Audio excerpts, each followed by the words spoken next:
जय जगत गुरु, जय भारत। भारत देश के आप मेरे सभी प्यारे भाई बहनों को मुझ पवन दास की तरफ से प्यार भरा नमस्कार, राम राम। भाई और बहनों, परमपिता परमेश्वर सारी सृष्टि के रचनहार के आशीर्वाद से एक बार पुनः एक छोटे से सवाल के साथ में हम सोशल मीडिया पर फेसबुक के माध्यम से एक दूसरे के साथ में रूबरू हुए हैं। और इस फेसबुक पेज पवन दास इस लाइव पर आपको किसी भी तरह की फालतू की बकवाद नहीं मिलेगी, मनोरंजन की कोई भी सामग्री नहीं मिलेगी, घटिया राजनीति से संबंधित कोई भी बातें इस चैनल पे आपको देखने और सुनने को नहीं मिलेंगी। क्योंकि हमें पता है कि हमें परमेश्वर ने जो मानव शरीर दिया है और इस मानव शरीर में हमारे को जो गिन गिन के श्वासें मिली हुई हैं, इन श्वासों की क्या कीमत है ये हम सबको अच्छे से पता है। तो ना श्वासें आपकी बर्बाद हो, ना श्वासें मेरी बर्बाद हो। इसलिए इस चैनल पर केवल आपको अध्यात्म से संबंधित वही बातें सुनने और देखने को मिलेंगी जो हम सबके हित में हैं, जो पूरे विश्व के हित में हैं, जो आने वाले समय में हमारे सबसे ज़्यादा काम आएंगी। तो निष्पक्ष भाव से आप वीडियो देखा करें। किसी धर्म या जाति से यदि आप जुड़ के वीडियो देखेंगे तो आपको दर्द होगा, आपको पीड़ा होगी। क्योंकि इस चैनल पे जो बातें आपको बताई जाएंगी, चाहे वो हिंदू धर्म से हो, चाहे मुसलमान धर्म से हो, सत्य बातें बताई जाएंगी। जो गलत है वो गलत है, जो सही है वो सही है। तो वीडियो को ज़्यादा लंबा नहीं लेंगे, हम शॉर्ट में बात करेंगे, मतलब की बात करेंगे। सवाल वही है सबसे बड़ा, क्या हमने भगवान को पहचाना, क्या हमने परमात्मा को पहचाना, या सिर्फ हमारे पूर्वज जो करते आ रहे हैं देखा देखी, सांप वाली लकीर पीटते आ रहे हैं, क्या आज हम भी 21वीं सदी में जन्म लेके इतने पढ़े लिखे होने के बावजूद, सभी धर्मशास्त्रों की जानकारी होने के बावजूद, क्या हम भी वो ही सांप की लकीर पीट रहे हैं? क्या हमने आज भी ये जानने का प्रयास नहीं किया कि भक्ति क्या है, भगवान क्या है? और 33 करोड़ देवी देवताओं के पीछे लगे हुए, मूर्ति पूजा में लगे हुए हैं, एक परमात्मा को छोड़ के, एक अल्लाह को छोड़ के। काफिर की श्रेणी में हैं वो लोग जो एक परमात्मा को छोड़ के, एक अल्लाह को छोड़ के, और जो बहुत सौ की भक्ति करते हैं, सैकड़ों की भक्ति करते हैं, हजारों की भक्ति करते हैं, 33 करोड़ की जो भक्ति करते हैं। अरे समाज में एक औरत यदि अपने पति के अलावा किसी गैर पुरुष से संबंध स्थापित कर लेती है, उसको भी लोग इज्जत की दृष्टि से नहीं देखते। समाज में उसको भी वैश्या कहा जाता है। वैश्या जो अपने एक पति के अलावा दूसरे गैर पुरुष से संबंध स्थापित करती है, उसको वैश्या कहा जाता है। गंदी औरत, समाज में उसकी कोई इज्जत नहीं होती। इसी प्रकार आध्यात्मिक क्षेत्र में आप और हम सब आत्मा हैं, और ये आत्मा, ये रूह अगर एक उस परमात्मा के अलावा जो इसका पति है, जिसने इसको पैदा किया है, ये आत्मा अगर एक परमात्मा के अलावा, एक अल्लाह के अलावा, एक वाहिगुरु के अलावा अगर ये किसी अन्य को अपना वाहिगुरु मानती है, अपना परमात्मा मानती है, अपना भगवान मानती है, या उनकी पूजा करती है, तो ये आत्मा, ये वैश्या हो जाती है, वैश्या। और वो परमात्मा जो सबका दाता है, सबका जनक है, वो इस आत्मा को स्वीकार नहीं करता। फिर वो इस आत्मा की तरफ ध्यान नहीं देता, चाहे इस पे इसी के कर्मों के अनुसार चाहे सुख आए चाहे दुख आए। तो हम अनजान हैं, इसलिए हम लोग धोखा खा रहे हैं। एक कथावाचक हैं अनिरुद्धाचार्य जी, और उनसे एक बहन ने सवाल किया उनके पंडाल में। भाई साहब की आंखें फिर गई, जवाब नहीं दे पाए। क्यों नहीं दे पाए? क्योंकि ये लोग अज्ञानी हैं। इन्होंने शास्त्र तो खूब पढ़ लिए, दिन रात इन्होंने संस्कृत को जो है घोट घोट के पिया, संस्कृत के श्लोकों को घोट घोट के पिया, वो अबाई बकी, झूठ बोली, खूब मनमाना आचरण किया, लेकिन ये शास्त्रों के रहस्यों को नहीं समझ पाए, शास्त्रों के सार को नहीं समझ पाए।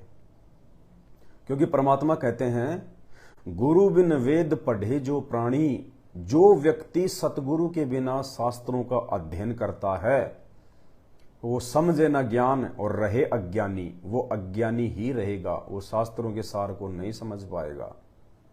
देखो ये जितने भी जो धर्मशास्त्र है ना, चाहे हिंदू धर्म में हो, चाहे मुस्लिम धर्म में हो, चाहे किसी भी धर्म में हो, ये कोई सामान्य पुस्तकें नहीं है, ये कोई नॉर्मल पुस्तकें नहीं है कि कोई भी मार्केट से ले आएगा 250-300 रुपए का, अपने घर पे लाके उसको पढ़ लेगा और वो सोचेगा मेरे तो सब कुछ समझ में आ गया, मैं तो सब कुछ जान गया, मैं तो सब कुछ पहचान गया। नहीं, ये धर्मशास्त्र है, धर्मशास्त्र। ये कोई दूसरी तीसरी की ये पुस्तकें नहीं है, ये परमात्मा का विधान है, अल्लाह का विधान है। और इस विधान को वो अल्लाह स्वयं ही संत के रूप में आके, सतगुरु के रूप में आके, गीता जी में जिसको तत्वदर्शी संत की संज्ञा दी गई है और कुरान शरीफ में जिसको बाखबर की संज्ञा दी गई है, वो बाखबर बनके, वो तत्वदर्शी संत बनके, वो अल्लाह, वो परमात्मा, वो भगवान स्वयं ही आके अपने द्वारा लिखवाए गए उन शास्त्रों की सही सही जानकारी देता है कि वास्तव में भक्ति क्या है, भगवान क्या है। तो जब तक आप उस तत्वदर्शी संत की शरण में नहीं आओगे, जब तक आप उस बाखबर की जो है उस शरण में नहीं आओगे, और वो बाखबर, वो तत्वदर्शी संत इस धरती पे केवल संत रामपाल जी हैं। बाकी जितने भी धर्मों के धर्मगुरु हैं, चाहे उनको पद्म विभूषण मिला हो, चाहे उनको राष्ट्रपति अवार्ड मिल चुका हो, वो सब के सब पाखंडी हैं, नकली हैं, अज्ञानी हैं। उनको हमारे धर्मशास्त्रों की ABCD का भी नहीं पता, चाहे उन्होंने लाखों श्लोकों को घोट के पी रखा हो, चाहे चारों वेद उन्होंने कंठस्थ याद कर रखे हों, चाहे गीता जी भागवत उन्होंने कंठस्थ याद कर रखी है, लेकिन सिर्फ वो उनका तोता ज्ञान है, रटा रटाया ज्ञान है।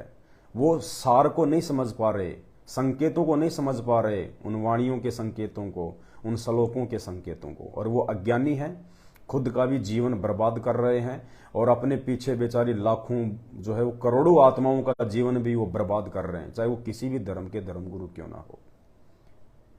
तो आपको इस बहन का ये छोटा सा सवाल है 30 सेकंड का, इन्होंने अनिरुद्धाचार्य से क्या सवाल किया, उससे पहले हम वंदना कर लेते हैं उस पूर्ण ब्रह्म की, उस परमात्मा की, उस दयालु परमेश्वर की, जिसने पूरी कायनात को रचा है, जिसने पूरी सृष्टि को रचा है, जो ब्रह्मा विष्णु महेश का भी बाप है, जो हजरत मोहम्मद का भी बाप है, जो नानक जी का भी बाप है, जो दुर्गा का भी जो बाप है, जो 33 करोड़ देवी देवताओं का भी जो बाप है, जिसने सबको रचा है, सब उसके नीचे हैं, वो सबसे बड़ा भगवान है।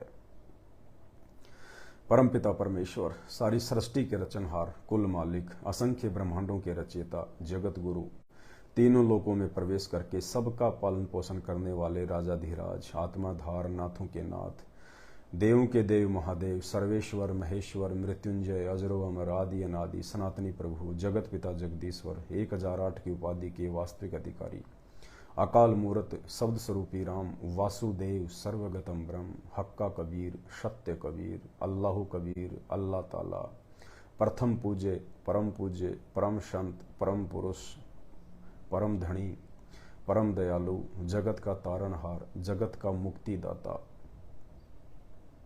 संत शिरोमणि सतगुरु रामपाल जी भगवान के चरण कमल में आप और हम सभी भाई बहनों का अनंत कोटि दंडवत प्रणाम। हे परमेश्वर, हम सभी भाई बहनों को सद्बुद्धि प्रदान करें ताकि हम आपकी वाणियों को समझ सकें, हम आपके वचनों को समझ सकें। ये पूरा संसार भूला बैठा है परमेश्वर, ये पूरा का पूरा संसार शैतान की भक्ति में लगा हुआ है, उस काल की भक्ति में लगा हुआ है। हे दयालु परमेश्वर, हे दाता, ये दुनिया आपको भूल चुकी है और इस भूल के पीछे सबसे बड़ा कारण ये शैतान है, ये काल है, जिसको आपने अपने सतलोक से निष्कासित किया था इसके कुकर्म के चलते, क्योंकि इस शैतान ने आपके उस सच्चे लोक में, सचखंड में, अपनी ही बहन के साथ में, दुर्गा के साथ में बलात्कार करने का इसने प्रयास किया था, जिसका सभी शास्त्रों में प्रमाण है। और आपने उस गंदे कर्म के चलते इन दोनों को वहां से निष्कासित कर दिया था। और उससे पहले हम जितने भी प्राणी इस 21 ब्रह्मांड में तीनों लोकों में हैं, चाहे वो पशु पक्षी इंसान जो भी हैं, देवी देवता, ये सब आत्मा है। हम सब पहले वहीं रहा करते थे, आपके पास और आपके लोक में जो है हर चीज़ की वहाँ पे सुविधा थी। कोई दुख नहीं था, कोई परेशानी नहीं थी, कोई रोग नहीं था, कोई राग द्वेष ईर्ष्या नहीं था, कोई लड़ाई झगड़ा नहीं था, कोई हिंदू मुसलमान नहीं था, कोई अमीरी गरीबी नहीं थी, कोई दुख परेशानी नहीं थी, कोई मौत नहीं थी, कोई बीमारी नहीं थी। हम सब वहीं रहा करते थे। जितने भी प्राणी आज यहाँ देखने को मिल रहे हैं, जो अपने कर्मों का भोग भोग रहे हैं, लेकिन जब इस काल ने, इस शैतान ने जब वहाँ पे दुर्गा के साथ में दुर्व्यवहार करने का प्रयास किया, इसने कोशिश की, उससे पहले जब वहाँ पे वो तपस्या कर रहा था एक पैर पे खड़ा होके, उस समय हम सभी आत्माओं ने, जितने भी आत्मा आज यहाँ पे हम ये दुख उठा रहे हैं, चाहे वो किसी भी योनि में क्यों ना हो, हम सब ने उस काल के ऊपर अपनी आस्था लगा ली थी। और उस लोक का नियम है, उस लोक में जो अपने एक परमात्मा के अलावा यदि किसी और के ऊपर आस्था लगाता है या किसी और को यदि वो भगवान मान लेता है तो वो उस लोक में रह नहीं सकता, वहाँ का नियम है। तो हे दयालु परमात्मा, हे परमेश्वर, उस विधान के अनुसार आपने हम सभी आत्माओं को भी इस दुष्ट शैतान के साथ में, इस काल के साथ में, आपने हम सभी आत्माओं को भी यहाँ पे भेज दिया। अपने से बहुत दूर 16 शंख कोस की दूरी पर आपने अपने सतलोक से काल, ये दुर्गा और हम सभी जीव आत्माओं को यहाँ पे भेज दिया। और उसके बाद से ये यहाँ का भगवान बन बैठा, ये शैतान यहाँ का भगवान बन बैठा, ये काल यहाँ का भगवान बन बैठा। ये सबके सामने नहीं आता है, ये निराकार रहता है, क्योंकि आपने फिर उसको उस दुष्कर्म के लिए एक श्राप दे दिया था कि आज के बाद तू 1 लाख मानव शरीरधारी आत्माओं का रोज भोजन किया करेगा। इसलिए परमात्मा आज ये अपने भोजन के लिए, ये अपने पेट की तृप्ति के लिए यहाँ पे ब्रह्मा विष्णु महेश के माध्यम से हम जीवों की उत्पत्ति करता है। विष्णु के माध्यम से, जो कि इसका पुत्र है, ये 3 पुत्र हैं इसके, शैतान के और दुर्गा के, ये 3 पुत्र हैं, ब्रह्मा विष्णु महेश। इन तीनों पुत्रों के माध्यम से इसने यहाँ का ये लोक संचालित किया हुआ है। इसने सारे धर्म बनवा रखे हैं, हम सबको आपस में बांट रखा है, ताकि जब कभी वो परमात्मा, वो कादिर परमात्मा, वो अल्लाहु अकबर, वो कबीर परमेश्वर जब कभी अपनी आत्माओं पे मेहरबानी करके, दयावान होके, जब कभी वो परमात्मा एक बाखबर के रूप में, एक तत्वदर्शी संत का रूप धारण करके जब यहाँ इस पृथ्वी पे आए कि मैं जाता हूँ, और यदि कोई आत्मा मेरी बात मानेगी, यदि वापस वो मेरे साथ उसी लोक में जाने को तैयार हो जाएगी, तो मैं अपना ज्ञान समझा के उसको उस सतलोक की जानकारी देके, जिसको वो भूल चुकी हैं शैतान के प्रभाव से, इस काल के प्रभाव से, ब्रह्मा विष्णु महेश के तीनों गुणों के प्रभाव से, रजगुण सतगुण और तमोगुण के प्रभाव से, जो भूल चुके हैं अपने परमात्मा को, अपने बाप को। और ये जितने भी धर्मों में जितने भी लोग हैं यहाँ पे, ये केवल शैतान को ही अपना बाप मान चुके हैं, अपना अल्लाह मान चुके हैं, ये काल को ही अपना भगवान मान चुके हैं, अपना बाप मान चुके हैं। इनको मैं समझाऊंगा, और जो जो आत्मा समझ जाएगी उसको वापस मैं अपने उस सुंदर लोक में लेके जाऊंगा, सतलोक में लेके जाऊंगा। और जब वो मेरी भक्ति पे लग जाएंगे यहाँ पे, और उस समय यहाँ भी उनको सारे वो सुख प्रदान करूंगा जिन सुखों की वो कल्पना भी नहीं कर सकते। यदि कोई घोर बीमार है तो उसको मैं स्वस्थ करूंगा, यदि कोई निर्धन है, दारिद्र है, तो उसको मैं धन दूंगा इस भक्ति से, उसके काम धंधे को मैं अच्छा चलाऊंगा। यदि कोई मंद बुद्धि है तो उसको मैं ठीक करूंगा, यदि कोई बांझ है तो मैं उसको पुत्र दूंगा, यदि कोई मृत्यु को प्राप्त होने वाला है, यदि मृत्यु को भी प्राप्त हो चुका है, और यदि उसके आस्था, यदि उस परमात्मा के लोक में जाने की है, भक्ति करने की है, शैतान से हटके उस तत्वदर्शी संत की, तो उसको मैं जीवित भी करूंगा। धर्मराज के दरबार से उस मृत आत्मा को वो परमात्मा छुड़वा के ले आता है। वो इतना पावरफुल है, वो इतना शक्तिमान है, क्योंकि वो बड़ा भगवान है, वो बाखबर है, वो तत्वदर्शी संत है। तो आज वो बाखबर, वो तत्वदर्शी संत, वो परमात्मा मेरे भाई और बहनों सतगुरु रामपाल जी भगवान है, जो इस पृथ्वी पे आप और हम सभी नादान आत्माओं के लिए भटक रहे हैं। वो तो दयालु है, वो तो आ चुका है आप और हमारे को निकालने के लिए, इन दुखों से, इन परेशानियों से, इन कष्टों से, 84 लाख योनियों से, नरक से आज वो परमेश्वर धरती पे आ चुके हैं हमें निकालने के लिए, लेकिन हम उस परमेश्वर को पहचान नहीं पा रहे, क्योंकि वो परमात्मा स्वयं ही आके अपनी जानकारी देता है, दूसरा कोई नहीं दे सकता। ये काल तो जानबूझ के नहीं बताएगा, ये शैतान तो जानबूझ के जानकारी नहीं देगा। क्यों नहीं देगा? क्योंकि इसको तो श्राप लग चुका है 1,00,000 आदमी रोज खाने का। तो जो भी यहां जो मरते हैं ये सबसे पहले शैतान के पास जाते हैं ऊपर, शैतान इनको भून भून के खाता है, फिर इनके जो कर्म हैं उनके लिए फिर उस आत्मा को धर्मराज के दरबार में भेज देता है। फिर धर्मराज उसका लेखा जोखा देखता है, इसने कितने अच्छे कर्म किए और कितने इसने बुरे कर्म किए, कितने दिन इसको स्वर्ग में रखूं और कितने दिन इसको मैं नरक में ठोकूं, फिर इसको 84,00,000 योनियों में इसको भेजूं। तो भाई और बहनों, आज वो परमात्मा हमें इन दुखों से, इन कष्टों से बाहर निकालने के लिए आया है। ये शैतान अपने भोजन के चक्कर में, अपने भोजन के स्वार्थ में हमें उस परमात्मा तक नहीं पहुंचने देगा, हमें उस एक परमेश्वर, एक अल्लाह की जानकारी नहीं होने देगा।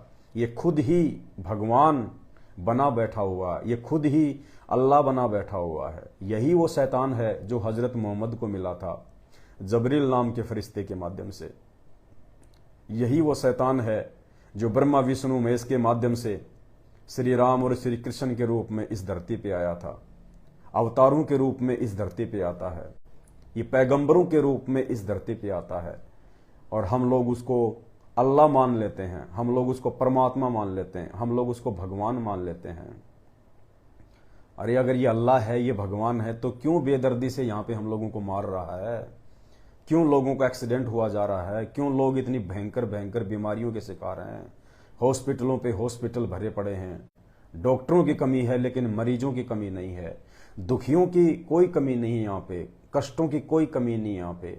न जाने कब चलते चलते ऊपर से बारिश आ पड़े भयंकर, न जाने कब आदमी चल रहा है रेगिस्तान में, ऊपर से ओलों की वर्षा हो जाए, वो मरे तो मरे। इस शैतान को कोई दुख नहीं, कोई परेशानी नहीं।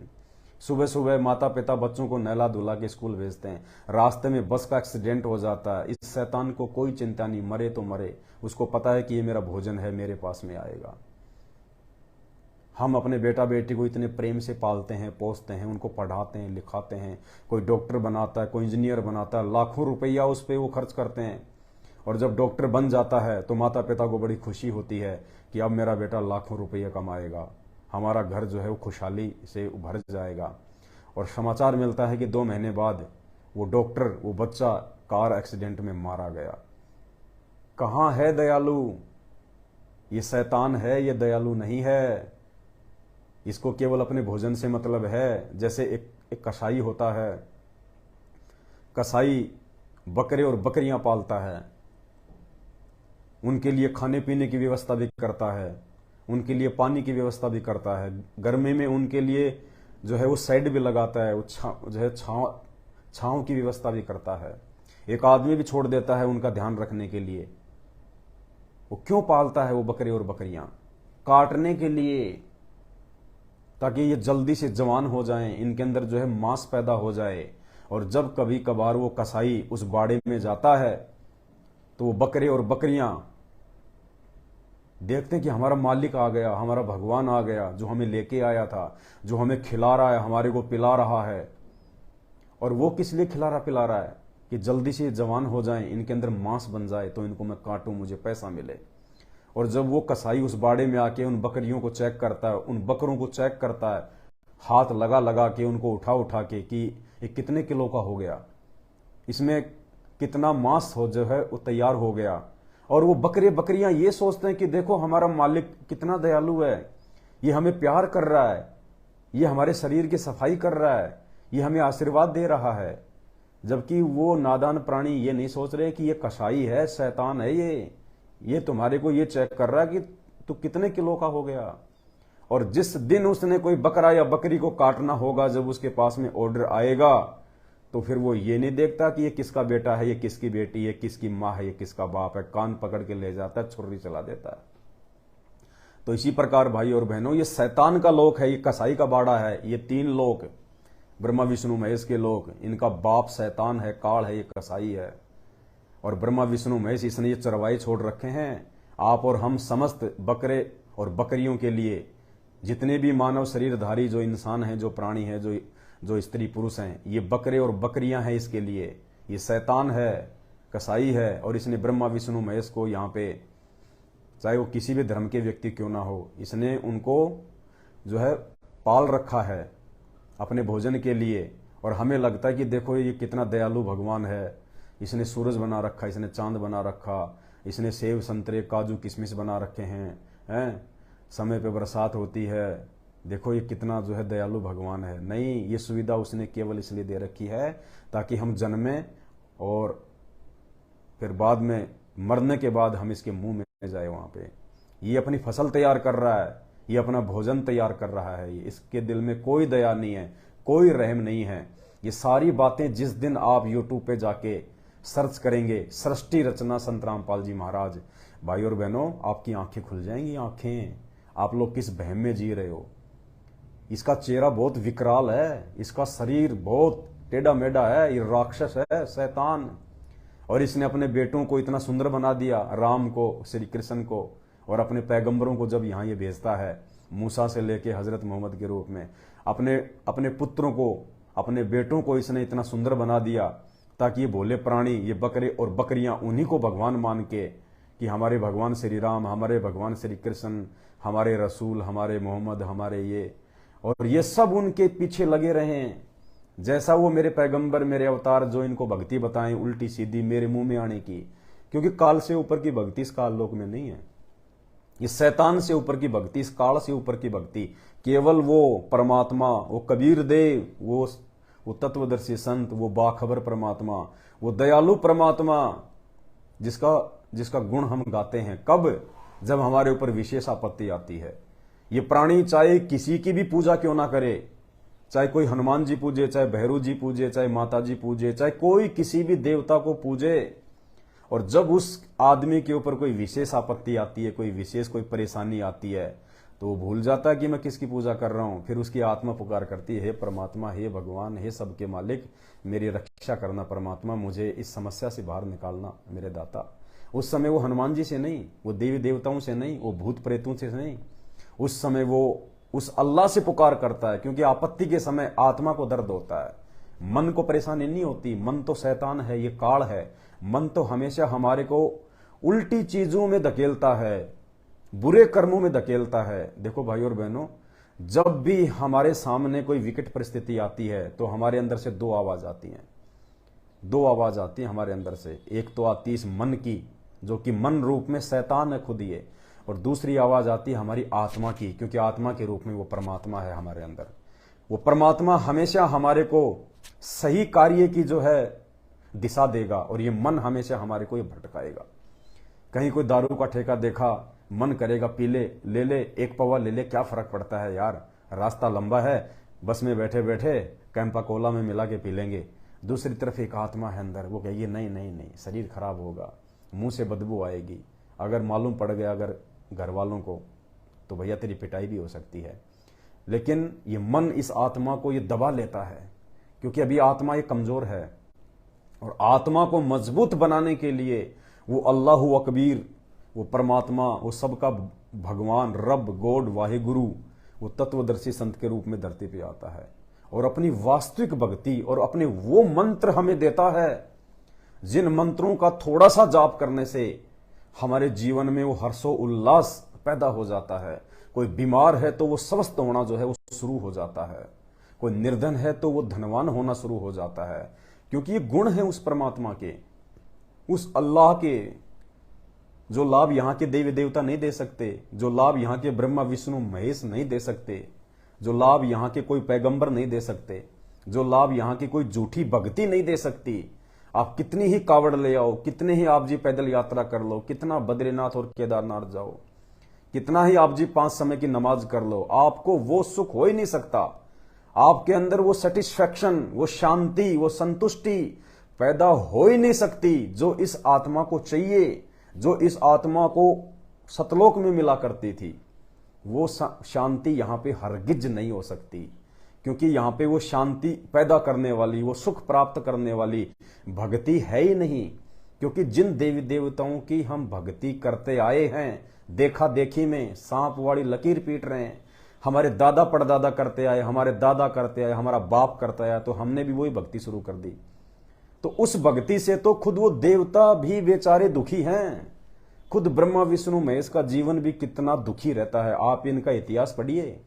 आने वाले समय में इन पुराणों से आपको दिखाऊंगा, मेरे गुरुदेव भगवान के आशीर्वाद से, उस परमात्मा के आशीर्वाद से।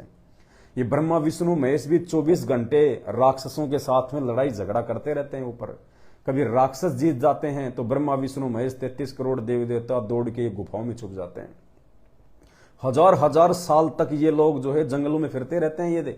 ये देवताओं का राजा इंद्र और ये 33 करोड़ देवी देवता, और वो राक्षस देवराज इंद्र के पद पे बैठ जाते हैं, मौज मस्ती करते हैं, सुरा और सुंदरी का आनंद लेते हैं और ऐश करते हैं। और देवता जंगलों में धक्के खाते फिरते हैं, जंगलों में बेचारे।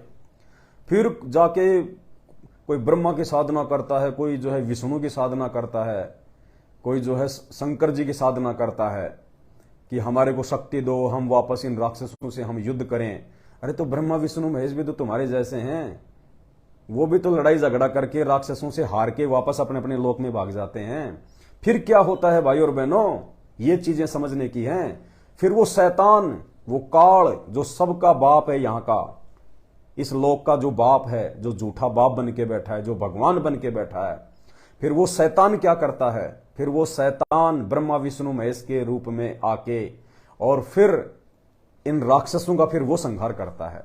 ये ब्रह्मा विष्णु महेश की बस की बात नहीं है कि उन राक्षसों को मार दें ये, क्योंकि राक्षस भी जो है भक्ति करके, शक्ति प्राप्त करके ओम नाम की, और ये ओम मंत्र उस शैतान का है, उस काल का है। इसकी भक्ति चाहे देवता करो, चाहे इंसान करो, चाहे राक्षस करो, चाहे ब्रह्मा विष्णु महेश करो, वो सबको बराबर दे देता है पावर।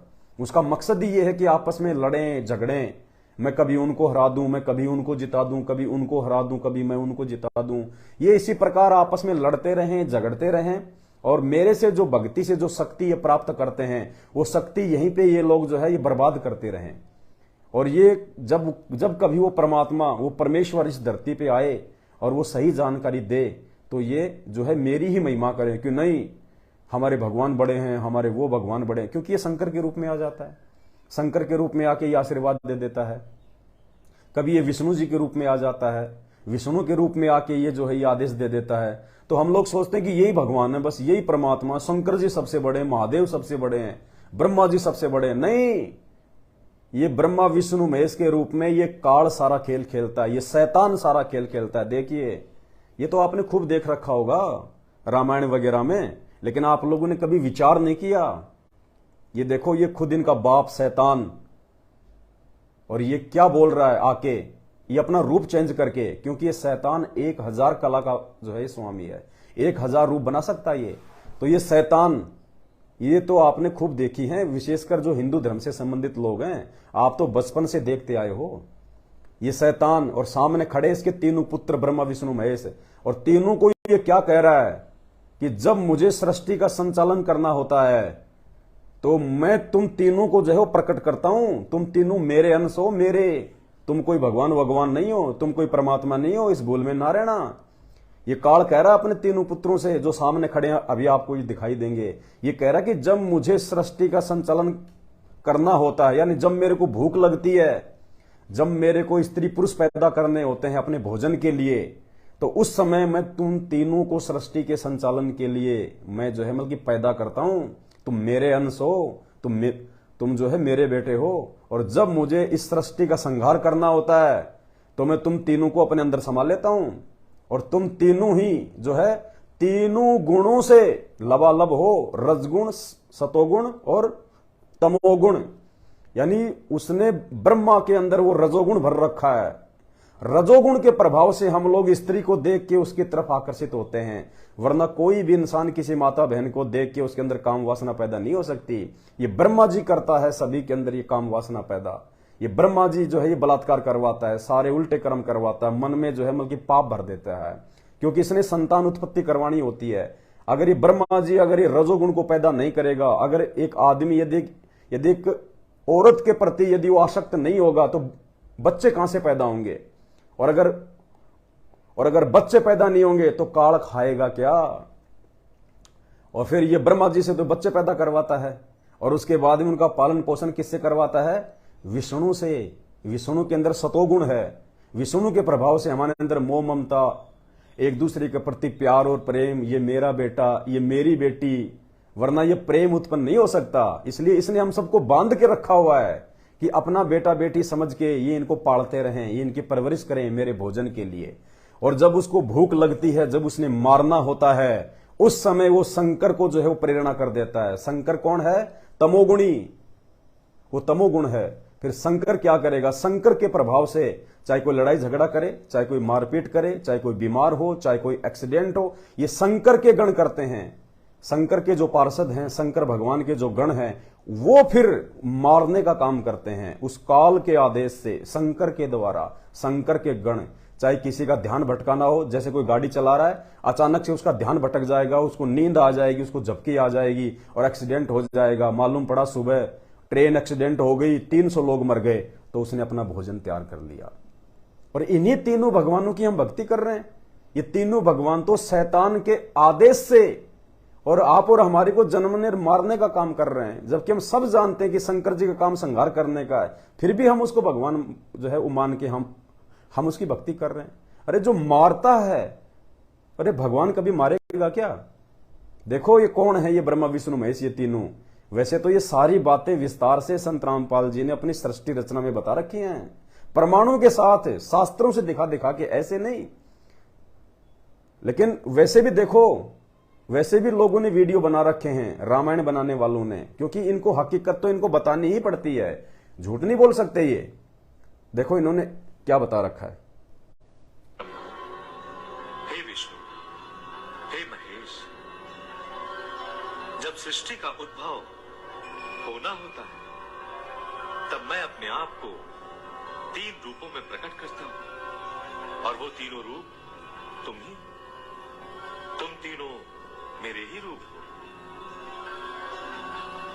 जिस प्रकार बिना धागे के वस्त्र नहीं बनता, बिना बीज के वृक्ष की कल्पना नहीं की जा सकती, उसी प्रकार बिना त्रिगुणों के सृष्टि का निर्माण नहीं होता।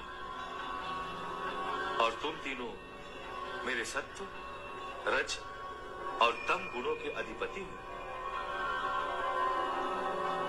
जब सृष्टि होती है, तब तुम तीनों प्रकट होते हो, और जब प्रलय होती है, तब तुम तीनों संसार के वट वृक्ष के एक पत्ते पर शिशु की भांति संसार के बीज के रूप में लेट जाते हो, और प्रलय शांत होने पर फिर मुझ में विलीन हो जाते हो।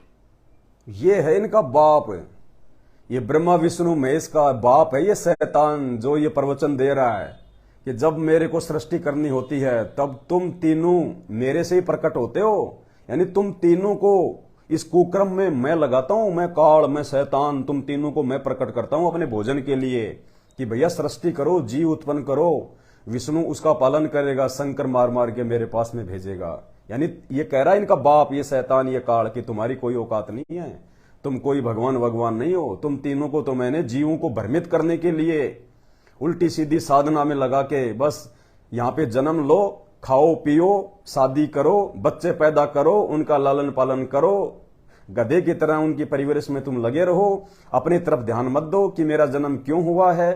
कभी ये विचार नहीं आता कि हम क्यों जन्मे हैं, हम क्यों मर रहे हैं। बड़ी मुश्किल से तो हम लोग जो है इतना सारा जो हम कि पैसा कमाते हैं, इतनी मेहनत करते हैं, शादी करते हैं, बच्चे उत्पन्न करते हैं, उनका लालन पालन करते हैं, और फिर ना जाने कब वो बच्चा मर जाता है। और जब मेरा वो सुख भोगने का समय आता है, तो उस समय मेरे अंदर बुढ़ापा आ जाता है, फिर मेरी मृत्यु हो जाती है। 10-12 दिन घर वाले रो रा के रह जाते हैं, फिर अपने उसी सिस्टम में वापस आ जाते हैं। ये चक्कर है, ये जन्म मरण जन्म मरण जन्म मरण, केवल ये काल करवा रहा है ब्रह्मा विष्णु महेश के माध्यम से। ये किसी को भी जानकारी नहीं होने देता कि भगवान कौन है। ये किसी को भी जानकारी नहीं होने देता है कि मेरे अलावा कोई और भी परमात्मा होगा, कोई और भी भगवान है, मेरे से ऊपर भी कोई लोक है, जहां जाने के बाद में कभी आदमी की मृत्यु नहीं होती, कभी आदमी जो है रोगी नहीं होता। ऐसा ही वहां पे शरीर मिलेगा, ऐसा ही वहां पे हमारा परिवार है, ऐसा ही वहां पे दुनिया है, लेकिन इससे सुंदर वहां पे कोई काम नहीं करना पड़ता, वहां पे कोई लड़ाई झगड़ा नहीं, कोई राग द्वेष नहीं। हम सब, चाहे हिंदू हैं, चाहे मुसलमान हैं, चाहे सिख हैं, चाहे ईसाई है, जितने भी ये गधे कुत्ते सुअर, जितने भी प्राणी हैं असंख्य, 84 लाख योनियों वाले हम सब उस सतलोक से आए हुए हैं, इस काल के चक्कर में पड़ के, इस शैतान के चक्कर में पड़ के। इसने हमारे को बेवकूफ बनाया कि मैंने तपस्या करके परमात्मा से बहुत सारे जो है मतलब ब्रह्मांड प्राप्त कर लिए हैं, क्या तुम मेरे साथ में चलोगे? मैं वहां पे ऐसे ऐसे बाग बगीचे बनाऊंगा, ऐसे ऐसे मैं वहां पे गार्डन बनाऊंगा, दूध की नदियां बहेंगी, ऐसा ऐसा वहां पे मौसम होगा, हम सब वहां पे ऐश करेंगे। हम भोली आत्माएं इस शैतान के चक्कर में आके, और आज हम अपने उस परम पिता परमात्मा से, अल्लाहू अकबर से, जो सबका भगवान है, जो कबीर देव है, हम अपने भगवान से आस्था हटा के और इस काल के ऊपर आस्था लगा बैठे वहां पे सतलोक में, जिसका नतीजा आज हम भोग रहे हैं यहाँ पे। अब इसने हमारे को यहाँ पे कभी गधा, तो कभी कुत्ता, कभी सूअर, कभी बैल, कभी हमारा पैर काट देगा, कभी एक्सीडेंट करवा देगा, कभी लड़ाई झगड़े में कभी कोई किसी की आंख फोड़ देता है, कोई किसी को गाली मारता है, कोई क्या करता है। सब दुखी है यहाँ पे। कम किसी को भरोसा नहीं, कोई भी व्यक्ति गारंटी नहीं दे सकता कि मैं जो है वो कब तक जीऊंगा। तो कहीं का जीवन है यहाँ पे। आज हम लोग पैसा कमा रहे हैं, पैसा कमा रहे हैं, कल मेरी फैक्ट्री का उद्घाटन है, और ये पता नहीं कि तू रात को सोया है, सुबह तो उठेगा या नहीं उठेगा, इतनी गारंटी नहीं है। क्यों? हमें ज्ञान नहीं है कि ये मानव जन्म प्राप्त करने का क्या मकसद है। और ये मनुष्य जन्म ये शैतान हमारे को नहीं देता बिल्कुल भी। ये तो सबको गधा, कुत्ता, सुअर बना के रखता है, जैसे बाकी आत्माओं को बना रखा है। केवल एक मनुष्य ही ऐसा क्यों है जो सोच सकता है, विचार कर सकता है। मैं आपको बता सकता हूं, आप मेरी बातों को समझ सकते हो। एक मनुष्य योनि ही ऐसी क्यों है 84 लाख योनियों में? इसने एक मनुष्य ही ऐसा जो है वो क्यों बनाया? बाकी जो है गधे, कुत्ते, सुअर बना के क्यों छोड़ रखे हैं? ये मनुष्य योनि शैतान ने नहीं बनाई, ये उस परमात्मा ने आशीर्वाद दिया था कि 84 लाख योनियों के बाद तेरे को एक मनुष्य योनि देनी पड़ेगी उस आत्मा को। यानी 84 लाख योनियों का दुख भोगने के बाद में उस आत्मा को एक मनुष्य जीवन तूने देना ही देना पड़ेगा। ये उस परमात्मा ने इसको आदेश दिया हुआ है। इसलिए ये डरता है उस परमात्मा से, ये थर थर कांपता है उस मालिक से। इसलिए इसकी मजबूरी है, ये एक मनुष्य जीवन देता है। और परमात्मा ने क्यों इसको कहा था एक मनुष्य जीवन के लिए? क्योंकि मालिक को पता था कि उस मनुष्य योनि में ही एक विशेष एक बुद्धि होगी जीव के पास में, सोचने समझने की क्षमता होगी उसके पास में। और उस समय जब मैं उस धरती पे जाऊंगा और जब मैं अपना ज्ञान बताऊंगा, मैं इन भूल चुकी आत्माओं को याद दिलाऊंगा कि ये शैतान तुम्हारा बाप नहीं है, ना ये हिंदुओं का बाप है जो हजरत मोहम्मद को आके मिला, जो मूसा को मिला, जो इब्राहिम को आके मिला, जो यूसुफ को आके मिला। ये शैतान है, यही जबरील नाम के फरिश्ते से आके मिलता है, यही आकाशवाणी करता है, यही सबको जो है वो भ्रमित करता है, यही ब्रह्मा विष्णु महेश के रूप में आता है। और ये राम और श्री कृष्ण के रूप में भी जो है यही आता है ये काल। अभी आपने देख लिया इस वीडियो में, ब्रह्मा विष्णु महेश को तो इसने रिजेक्ट कर दिया कि तुम कुछ नहीं हो, तुम तीनों को मैंने प्रकट किया, तुम मेरे अंश हो। ये तीन गुण, रजगुण ब्रह्मा को, शतोगुण विष्णु को और तमोगुण शिव को मैंने ही दिए हैं। तुम्हारी कोई औकात नहीं है, तुम तो केवल मेरे नौकर हो, मेरे गुलाम हो, मेरे लिए इंसान उत्पन्न करते हो, मेरे भोजन के लिए। भाई और बहनों, इसीलिए आज किसी भी व्यक्ति को यहां पे, चाहे वो किसी भी धर्म का क्यों ना हो, उसको भगवान का नाम नहीं पता है। 33 करोड़ देवी देवता पूज मरे, ब्रह्मा विष्णु महेश पूज मरे, राम और श्री कृष्ण को पूज मरे। कोई पत्थर रख दो, उसके ऊपर लाल जो है सिंदूर लगा दो, उसको हनुमान मान के पूज लेंगे, क्योंकि हम मूर्ख हैं। ये शैतान हमारे को ऊपर की जानकारी नहीं होने देता कि ऊपर कोई और भी भगवान है, ऊपर कोई और भी कोई लोक है। ये अपने से ऊपर किसी को भगवान नहीं जो है साबित होने देता, अपने से ऊपर किसी को भगवान नहीं बताता। इसलिए वो ऊपर वाला परमात्मा, वो सबसे बड़ा भगवान, वो बाखबर, वो तत्वदर्शी संत, वो कबीर देव यहां पे एक मनुष्य की तरह, क्योंकि हम इंसानों को समझाना है, हम मनुष्यों को समझाना है, तो उस परमात्मा ने भी जो है वो मनुष्य बन के आना पड़ता है। इसलिए आज वो कबीर परमात्मा संत रामपाल जी के रूप में, एक मनुष्य के रूप में। और भाई और बहनों, आप उनका जब इतिहास देखेंगे ना, अरे ये तो इस देश की ये गंदी मीडिया है, ये गंदी मीडिया और ये गंदी राजनीति, सब कुछ शैतान के अंडर में है। ये जब ब्रह्मा विष्णु महेश उस शैतान के अंडर में काम करते हैं, तो यहां के राजा महाराजा वो किसके अंडर में काम करेंगे? तो ये गंदी राजनीति, ये गंदी मीडिया केवल अपनी पब्लिसिटी के लिए, ये सारे जो है ये झूठे प्रचार करती है।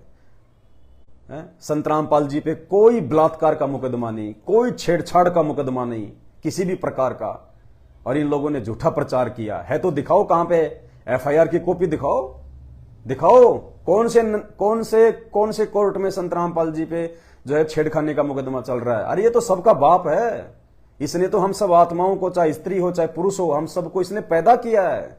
ये तो दयालु परमात्मा है। छेड़खानी तो इसके जो है मतलब सौपन में भी नहीं होती। हम लोग अपनी सोच को दूसरों के ऊपर थोप देते हैं। आने वाले समय में देख लेना, जिन लोगों ने संत रामपाल जी के ऊपर जो ये कीचड़ उछाड़ा है ना, पुण्यात्माओं, ये विधान है परमात्मा का। हम किसी को कोई जो है वो श्राप नहीं देते, लेकिन जैसे जो कर्म करता है उस कर्म का क्या परिणाम हमारे शास्त्रों में है आप देख लेना। उन लोगों के सर में कीड़े पड़ेंगे, सर में कीड़े। संत रामपाल जी ने बोल रखा है ये बातें, मैं नहीं बोल रहा। उन झूठे लोगों की जीभ में कीड़े पड़ेंगे, आप देख लेना। जिन लोगों ने ऐसे महापुरुष के ऊपर ये कीचड़ उछाड़ा है, जो लोग ऐसे महापुरुष को गालियां निकालते हैं बिना सोचे समझे, देखा देखी में, लोगों ने गालियां निकाल दी तो हम भी शुरू कर दी, ये होती है देखा देखी। अरे ये भगवान है, ये परमात्मा है। इनके विषय में एक एक शब्द बहुत सोच समझ के बोलना पड़ता है। हम क्या बोल रहे हैं, हम किसके बारे में बोल रहे हैं। आप किसी मुख्यमंत्री की मीटिंग में जा रहे हो, उस मुख्यमंत्री को आप खड़ा होके आप उसको तू कह के भी नहीं बोल सकते, क्योंकि आपको अपनी औकात का पता है और आपको मुख्यमंत्री की औकात का पता है कि वो कितना पावरफुल व्यक्ति है वो स्टेट का। अगर इसको मैंने यदि आप ना बोल के यदि मैंने इसको तू बोल दिया तो पता नहीं है मेरे साथ में क्या बुरा करवा देगा। और वो भगवान, वो अल्लाह, वो राजाओं का राजा, वो मंत्रियों का मंत्री, ब्रह्मा विष्णु महेश के जैसे तो उसके पैरों की मालिश करते हैं। ब्रह्मा विष्णु महेश के बाप ये काल, ये शैतान, ये डरता है उस परमात्मा से, उस कबीर देव से जो आज संत रामपाल जी के रूप में धरती पे आया हुआ है। और हम लोग उनको गालियां निकाल रहे हैं, बेहुदी बातें कर रहे हैं। संभल के रहना, आने वाले समय में संभल के रहना। ये जीभ से निकले हुए प्रत्येक शब्द का हिसाब चुकाना पड़ता है, ये ऐसे मत समझ लेना। तुमने उस दरगाह का महल नहीं देखा, धर्मराज के तिल तिल का लेखा। कब और किस समय तुम्हारे यहां पे जीवन में आपत्तियों का दौर शुरू हो जाएगा, समझ में नहीं आएगी बात है। तो इसलिए जो शैतान है, ये काल है, ये सबको भ्रमित रखता है, सबको उलझा के रखता है। ये किसी को भी उस परमात्मा की जानकारी नहीं होने देता, उसका नाम पता नहीं होने देता, जबकि उसका नाम वेदों में लिखा हुआ है। लेकिन ये नकली पंडित, महर्षि, ये मुल्ला मौलवी, ये धर्मगुरु, ये शंकराचार्य जब ये वेदों को पढ़ना शुरू करते हैं, क्योंकि है तो सबके सब ये काल के अंडर में, शैतान के अंडर में, इनकी बुद्धि का रिमोट शैतान के हाथ में है। ब्रह्मा विष्णु महेश की बुद्धि का रिमोट ही शैतान के हाथ में है, काल के हाथ में है। जब वो उनकी बुद्धि ऑफ कर देता है तो आम जीवों की क्या औकात, यहाँ के आम धर्म गुरुओं की यहाँ पे वो क्या औकात कि वो वेदों के रहस्यों को समझ सकें। वो आंखें बंद कर देता है उस समय, उन शब्दों को ओझल कर देता है। वो ये लोग जो है उन दोहों का, उन चौपाइयों का, उन श्लोकों का असली अर्थ नहीं समझ पाते। और ये लोग एक परमात्मा को नहीं पहचान पाए, जबकि सबको पता है। सब कहते हैं कि भगवान एक है, भगवान एक है, लेकिन क्या कहते हैं, वो निराकार है। निराकार कौन, ये काल। ये काल सबके सामने नहीं आता, ये रहता है निराकार, ये रहता है गुप्त। ये सबके सामने नहीं आता क्योंकि इसको श्राप लगा हुआ है। इसका जो शरीर है बहुत भयंकर है, इसका वास्तविक जो रूप है वो काला कलूटा भयंकर है।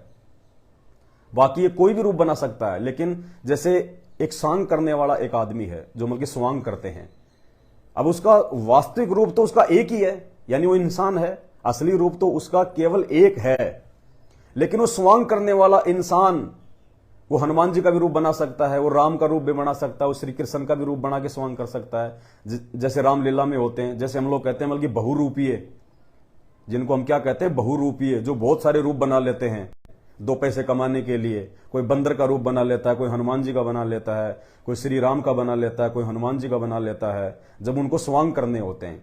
तो वास्तव में तो इस शैतान का एक ही रूप है, वो काला कलूटा भयंकर विकराल, लंबे लंबे दांत, ओछा माथा और भयंकर आंखें। इसका वास्तविक रूप तो वो है। इसलिए ये सबके सामने नहीं आता, क्योंकि सबके सामने आएगा तो फिर लोग पूछेंगे कि ये ऐसा क्यों। हमने तो सुना कि भगवान तो बहुत सुंदर होता है, भगवान तो बहुत ही प्यारा होता है, और ये ऐसा, तो फिर उसको वास्तविकता बतानी पड़ेगी कि मेरे को श्राप लगा हुआ है, मैंने तुम सबकी माता दुर्गा के साथ में बलात्कार करने का प्रयास किया था उस परमात्मा के लोक में। और इसलिए उस परमात्मा ने कहा कि मेरे लोक में, मेरे सच्चे लोक में जिसका नाम ही सचखंड है, जिसका नाम ही सत्य लोक है, मेरे लोक में ऐसा ऐसा गंदा कर्म नहीं कर सकता कोई। अगर कोई करने की सोचेगा तो भी यहां नहीं रह सकता।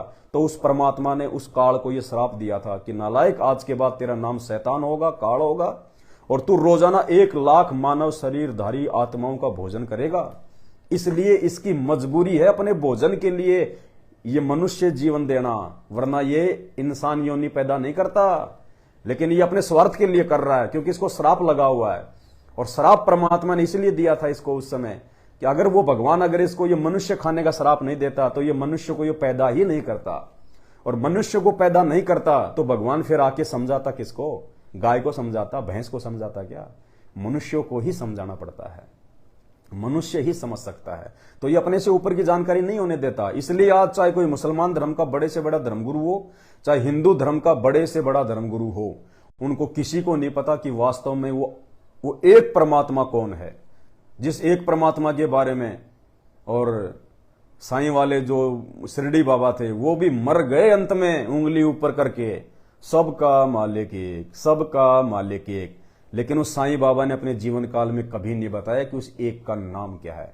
उस साईं बाबा का तो शैतान तक की भी जानकारी नहीं थी, उसने तो शैतान की भी जानकारी नहीं थी। ये शैतान कौन है इसकी जानकारी भी आज संत रामपाल जी ने आके दी अपने सत्संगों में। सत्संग सुनो, किसी भी महापुरुष के विषय में यदि ज्ञान प्राप्त करना है तो उसके विचार सुनने पड़ेंगे। देखा देखी में फैसले मत लिया करो, देखा देखी में एक दूसरे की निंदा चुगली मत किया करो, बड़े जो है वो दुखदायी होंगे। तो अब देखिए वो बहन जो अनिरुद्धाचार्य से सवाल कर रही है भगवान के बारे में, ये सारी बातें आपको इसलिए बतानी पड़ी ताकि अब आपके समझ में आएगा कि ये बहन जो सवाल कर रही है उस पाखंडी से, उस नकली धर्मगुरु से जो लाखों लोगों का जीवन बर्बाद करके बैठा हुआ है, जिसको ABCD का भी नहीं पता भक्ति मार्ग का। दोहे चाहे उसने कितने घोट रखे हैं, चौपाइयां चाहे उसने कितनी घोट रखी हैं, राम कहानियां चाहे उसने कितनी भी याद कर रखी हैं, लेकिन वास्तविक सार से, सदग्रंथों के रहस्य से वो लाखों कोस दूर है। अब देखिए क्या सवाल किया उस बहन ने, और वो बात को घुमा रहा है। ये बहन उसको क्या कह रही है कि भगवान ने हम सबको पैदा किया, तो भगवान ने किसको बनाया? यानी भगवान ने हम सबको बनाया। आप सब कहते हो जितने भी धर्मगुरु हैं कि भगवान ने इंसान को बनाया, भगवान ने इंसान को बनाया।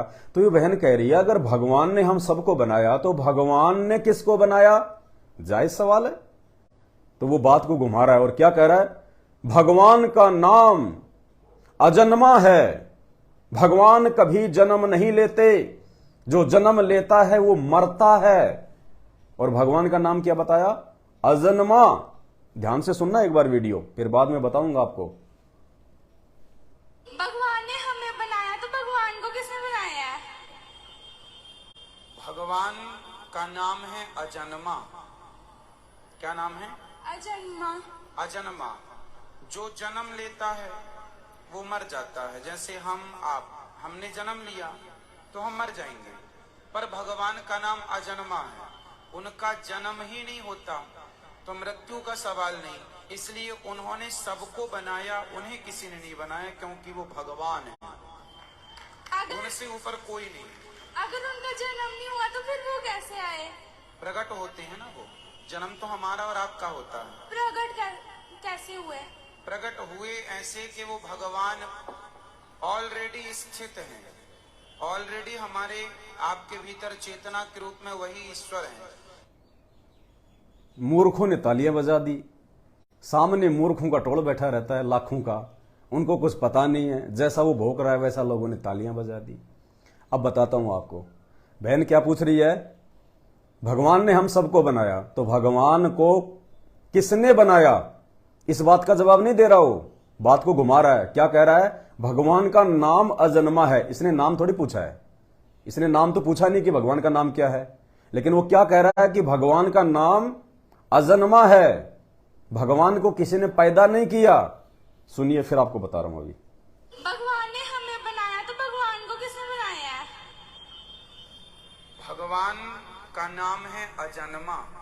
क्या नाम बताया भगवान का? अजन्मा। क्यों भाई? अब कहां गए तुम्हारे श्री राम, कहां गए श्री कृष्ण, कहां गए 33 करोड़ देवी देवता, कहां गए शंकर भगवान? उनका नाम लेते हुए इसे शर्म क्यों आ रही है? सीधा सीधा बोल देता कि भगवान का नाम श्री राम है, भगवान का नाम श्री कृष्ण है, या भगवान का नाम श्री शंकर है। अब क्यों शर्म आ रही है इसको उस भगवान का नाम बताते हुए? क्योंकि इसको पता है कि ये तीनों शैतान के पुत्र हैं, क्योंकि ये भी अच्छे से शास्त्रों को इन्होंने पढ़ा है, लेकिन ये सच्चाई नहीं बताएंगे। क्यों नहीं बताएंगे? क्योंकि सैकड़ों हजारों वर्षों से इस समाज ने नकली धर्म गुरुओं के कहने पे वो मूर्ति पूजा, मूर्ति को देख देख के पाखंड पूजा करते करते अपने दिलो दिमाग में ये बैठा लिया कि ब्रह्मा विष्णु महेश, ब्रह्मा विष्णु महेश, ब्रह्मा विष्णु महेश। क्योंकि ये शैतान तो सामने आता नहीं, ये काल तो सामने आता नहीं, और ब्रह्मा विष्णु महेश को यहां पे जो है भगवान के रूप में इसने जो है वो प्रतिष्ठित किया हुआ है। तो सबके दिमाग में बैठ गई ब्रह्मा विष्णु महेश, ब्रह्मा विष्णु महेश। तो अब ये अनिरुद्धाचार्य को ये शर्म आ रही है ये बताते हुए, इसको शर्म आ रही है। अगर वास्तविक भगवान की अगर ये बता दें कि ब्रह्मा विष्णु महेश भगवान नहीं है, तो इनका ये जो है ये धंधा फेल हो जाएगा। जनता इस बात को स्वीकार नहीं करेगी, क्योंकि जनता ने तो सांप वाली लकीर को पीट रखा है उनके दिलो दिमाग में। उनके बाप दादाओं ने, उनके परदादाओं ने, उनके अड़ोसियों ने, पड़ोसियों ने, रिश्तेदारों ने कावड़ ला के, पैदल यात्रा कर करके जो है वो झंडा यात्रा कर करके, भोग लगा लगा के, मूर्तियां पूछ पूछ के अपने दिमाग में बैठा लिया कि भगवान तो ब्रह्मा विष्णु महेश हैं। इसलिए इसको अच्छे से पता है अगर ब्रह्मा विष्णु महेश को यदि हमने नकार दिया तो मुरारी बापू की जैसी हालत हो जाएगी, संगत जाना छोड़ देगी वहां पे। अरे अगर ब्रह्मा विष्णु महेश भगवान हैं तो सीधा सीधा इस बहन के सवाल का जवाब क्यों नहीं देता? क्यों बात को घुमा रहा है कि भगवान तो अजन्मा है, भगवान जन्म नहीं लेता। क्या नाम बताया भगवान का? अजन्मा। जबकि श्री राम का तो जन्म हुआ है, तो श्री राम तो भगवान हो ही नहीं सकते, क्योंकि भगवान का नाम क्या बताया? अजन्मा, जो कभी जन्म नहीं लेता। श्री राम ने तो कौशल्या से जन्म लिया है, तो श्री राम रिजेक्ट। श्री कृष्ण भी भगवान नहीं हो सकता, क्योंकि श्री कृष्ण ने देवकी से जन्म लिया है। ब्रह्मा विष्णु महेश भी भगवान नहीं हो सकते, क्योंकि श्रीमद् देवी भागवत पुराण में और तीसरे स्कंद में ये तीनों देवता कह रहे हैं ब्रह्मा विष्णु महेश अपनी माता से, दुर्गा से, कि हे माता तुम ही जगत जननी हो, और हम तीनों देवता ब्रह्मा विष्णु महेश तो तुम्हारे से ही जन्मे हैं। तो ये तो सारे ये तो जन्म लेके आए। इसलिए क्या कह रहा है भाई और बहनों, आंखें खोलो आप लोग। अगर राम और श्री कृष्ण तो बहुत छोटी चीज है, ये तो शैतान के अंश हैं ब्रह्मा विष्णु महेश, और ब्रह्मा विष्णु महेश के अंश हैं ये राम और कृष्ण। ये तो बहुत छोटी चीज है राम और श्री कृष्ण को, इसलिए ये नहीं कह सकता, इसलिए बात को घुमा रहा है। वरना सीधा कह देता, क्योंकि उस बहन ने तो भगवान को पूछा है ना, तो भगवान का नाम बता देता कि भगवान का नाम श्री राम है।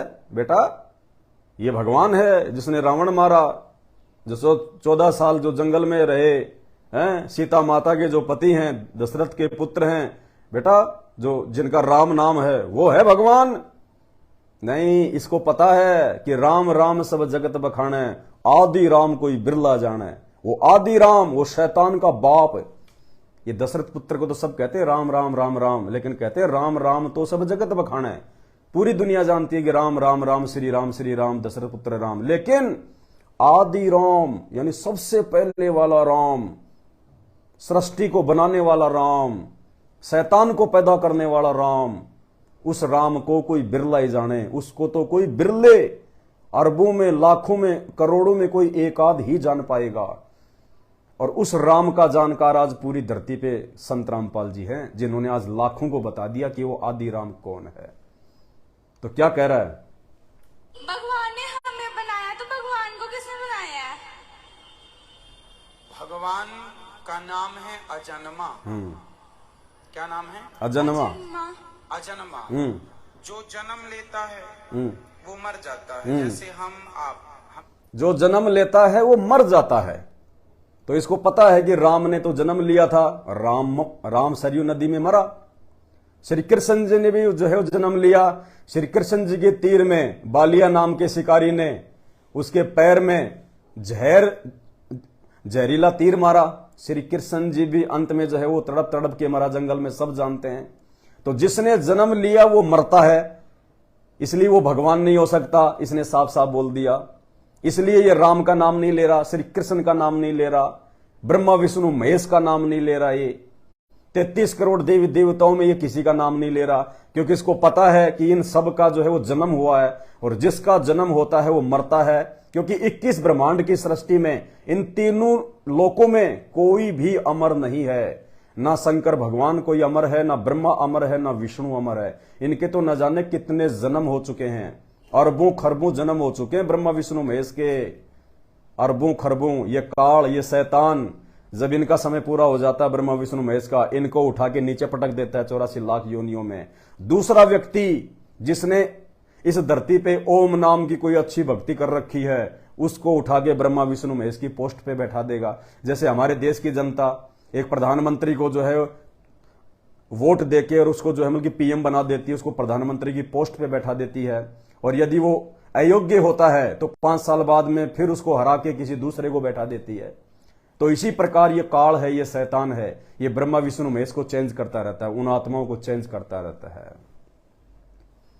तो ये कह रहा कि भगवान का नाम है अजन्मा, जो जन्म लेगा उसकी मृत्यु होगी, इसलिए वो भगवान नहीं हो सकते। हमने जन्म लिया तो हम मर जाएंगे, पर भगवान का नाम अजन्मा है, उनका जन्म ही नहीं होता। भगवान का नाम अजन्मा है और उनका कभी जन्म ही नहीं होता। इसलिए भाई और बहनों, ये पवन दास आपको सीना ठोक के कह रहा है, सीना ठोक के, और जो भी परीक्षा देनी होगी ये दास तैयार है। ये जितने भी धर्मगुरु हैं, चाहे किसी भी वो धर्म के क्यों ना हो, ये एक मंच पे आ जाएं और उस समय ये दास जो है ये परीक्षा देने को तैयार है। जो भी आप लोग कहेंगे, आप भी अपने भगवानों के लिए और मैं भी मेरे भगवान के लिए, कि कौन जो है वो जन्म लेता है, कौन मरता है और कौन जो है वो अजन्मा है। और मैं सीना ठोक के कह रहा हूं, विश्वास के साथ, अभिमान के साथ नहीं। अभिमान तो जो है नीच लोग किया करते हैं, दुष्ट लोग किया करते हैं। संत, साधु और भगत कभी अभिमान नहीं किया करते। वो सच्चाई के बलबूते पे, विश्वास के बलबूते पे, वो भरोसे के बलबूते पे बोला करते हैं। ये दास सीना ठोक के बोलता है कि मेरे गुरुदेव भगवान सतगुरु रामपाल जी, ये कबीर परमात्मा है, ये अल्लाह है, इसने किसी मां से जन्म नहीं लिया, ये अजन्मा है। आप और हमें जरूर लगता है ये किसी मां से जन्म लेके आए हैं, नहीं, ये अजन्मा परमात्मा है। ये आंखों को धोखा देता है। ये है वो एक परमात्मा, एक अल्लाह, जो शैतान का बाप है, जो दुर्गा का बाप है। ये संत रामपाल जी हैं परमात्मा, ये हैं अजन्मे, इनका कोई मां बाप नहीं। कबीर जी की वाणियां पढ़ के देखिए, ना सतगुरु जननी जने और ना जाके मां बाप, और पिंड ब्रह्मंड से रहित है ना वहां तीनों ताप। सतगुरु की जो भूमिका करता है, क्योंकि सतगुरु पूरे संसार में एक ही हो सकता है, एक समय में एक ही, पूरी धरती पे एक समय में एक ही धर्मगुरु होता है जो सच्चा ज्ञान देता है। और वो सच्चा ज्ञान देने वाला, वो सतगुरु, वो सच्चा गुरु केवल वो परमात्मा होता है, कबीर। और वो कबीर कभी किसी मां से जन्म नहीं लेता। जिस कबीर ने दुनिया की सभी माओं को जन्म दिया है, इस दुनिया में ऐसी किसी भी मां की वो कोख में जो है वो सामर्थ्यता नहीं है जो उस परमात्मा को अपने पेट में रख सके। जिस परमात्मा ने पूरी दुनिया को पैदा किया है, जो सबका बाप है, जो सबका पिता है, जो सबका जनक है, उसको कोई भी जो है वो जन्म देने में वो समर्थ नहीं है। भाई और बहनों, इन सब बातों को आप उस समय समझोगे जब आप संत रामपाल जी के सत्संग सुनना शुरू करोगे। इससे पहले आपको कुछ भी समझ में नहीं आएगा। आप गालियां निकालोगे, आप उल्टी सीधी बातें करोगे, ऐसा बोल रहा है, वैसा बोल रहा है, जबकि ये सत्य है। और सत्य हमेशा थोड़ा सा जो है कड़वा जरूर होता है। और जो उस कड़वे को जो पचा लेगा कि यार देखते हैं एक बार संत रामपाल जी के सत्संग सुन के, ये आदमी इतना भोंक रहा है, इतना बोल रहा है, कम से कम एक बार देख तो लें, देखने में क्या दिक्कत है। अगर सही निकलेगा तो ठीक है, बहुत अच्छी बात है, हमें तो भगवान चाहिए, मानव जन्म तो परमात्मा के लिए मिलता है। भाई आज हम ब्रह्मा विष्णु महेश को पूज रहे हैं, हमारी उनसे कौन सी रिश्तेदारी है? हमने कौन सी जो है उनके घर में अपनी बुआ ब्याह रखी है, अपनी बेटी ब्याह रखी है, या उन्होंने कोई लड़की हमारे को दी हुई है? हमने बाप दादाओं से सुना, हमने परदादाओं से सुना, हमने मंदिर मस्जिदों में घंटियां बजते देखी तो हम भी इनकी घंटियां बजाने लग गए, और हमारी इनसे कौन सी रिश्तेदारी है? तो अगर अगर इनसे बढ़ के यदि कोई और भगवान मिल रहा है जो इनसे ज्यादा लाभ दे सकता है, इनसे ज्यादा सुख दे सकता है, और वास्तव में वो परमात्मा है जो हमारा जन्म और मरण का ये दुख संकट सदा सदा के लिए जो मिटा सकता है, जो गधे कुत्ते सुअर बनाने से हमारे को जो है बल्कि दूर कर सकता है, तो हम तो उस भगवान को पूज लेंगे। हमें क्या दिक्कत है? अरे आप मार्केट में जाते हो, जेब में आप जी जो है बल्कि पैसे लेके जाते हो, आप जेब में क्या लेके जाते हो? पैसे। और आप अपनी मां के साथ में जाते हो और आपकी मां हमेशा उसी आदमी से आलू टमाटर लेके आती है जो उसके पीहर का है, जो उसका जानकार है। आप अपनी मां के साथ में गए, मां उससे आलू टमाटर ले आई, चाहे वो सड़े हैं, चाहे गले हैं, चाहे जैसे भी हैं। आपने देखा मां वहां जाती है, उससे ले आती है, मां वहां जाती है, मां उससे ले आती है। एक दिन मां की हो गई जो है तबीयत खराब, और मां ने कहा कि बेटा जा ये ले 100 रुपए आलू टमाटर ले आ। अब बेटा वहां गया, अब बेटे ने देखा वहां तो सड़े गले आलू टमाटर रखे हैं, हम तो खाएंगे तो इनको बीमार हो जाएंगे, ये तो खुद ही बीमार हैं, ये तो खुद ही मरे पड़े हैं, ये तो खुद ही जन्मते और मरते हैं। ये आलू टमाटर तो ऐसे हैं जैसे इनके अंदर तो जो है वो कीड़े चल रहे हो, इनको खा के हम क्या करेंगे? लेकिन बच्चे के पास में ऑप्शन नहीं है, क्योंकि मां तो हमेशा वहीं से लाती है, सांप वाली लकीर पीट रही है। अब बच्चे ने दिमाग लगाया क्या किया जाए, तभी कहीं और से आवाज आई, आलू आलू टमाटर, ताजा ताजा आलू टमाटर, बिल्कुल बढ़िया बढ़िया, आज ही के आलू टमाटर, 2 रुपए सस्ते, 2 रुपए सस्ते, एक बार खाओगे बार बार खाओगे, मस्त हो जाओगे। तो लड़के ने विचार किया कि यार मेरी इनसे कौन सी रिश्तेदारी है, इस सड़े गले आलू टमाटर ये कौन सा मेरे को फ्री में दे रहा है, ये भी तो पैसे ले रहा है, एक बार उधर ट्राई करके देख लेता हूं, अगर उसके आलू टमाटर इससे अच्छे होंगे और अगर इसी रेट में होंगे तो वो ले लेता हूं, ये कौन सा मेरा रिश्तेदार है। तो बच्चा उधर गया, उसने देखा कि वहां तो हो बड़े मोटे मोटे आलू टमाटर, बड़े अच्छे अच्छे, ताजा ताजा, और पैसे में भी उससे सस्ते बिल्कुल, और अगर वो फ्री दे रहा हो तो बात ही क्या। बच्चे ने ले लिए 2-4 किलो इकट्ठे, लेके अपने घर पे आ गया। मां ने कहा रे कहां से लाया बेटा? मां जहां से तू लेके आते है ना उससे 2 कदम आगे। अरे तू वहां से क्यों लाया, नालायक है क्या तू, वो अपना रिश्तेदार है, ये है वो है, वो नाराज हो जाएगा, ये हो जाएगा। तो बच्चे ने कहा कि मां वो नाराज हो जाए 100 बार, अगर उसके सड़े गले आलू टमाटर खा के यदि मैं कल को बीमार हो गया तो मेरे ऊपर लाखों रुपया खर्च तू करेगी या तेरा वो रिश्तेदार करेगा। हाँ, तो मां की बात समझ में आ गई, बेटा बात तो सही है।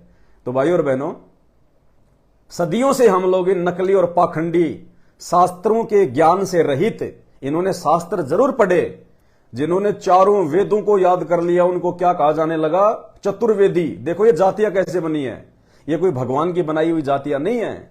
जो लोग पहले के समय में, जो ये ब्राह्मण लोग थे, जो ये पंडित लोग थे, जो व्यक्ति चारों वेदों को जो कंठस्थ याद कर लेता था और फिर जा जाके वो संस्कृत में सुनाया करता था, पढ़ती पढ़त पढ़ंती, पढ़ती पढ़त पढ़ंती। अब आम व्यक्ति बेचारे को उस समय पढ़ने का अधिकार नहीं था, कोई स्कूलों में नहीं भेजता था।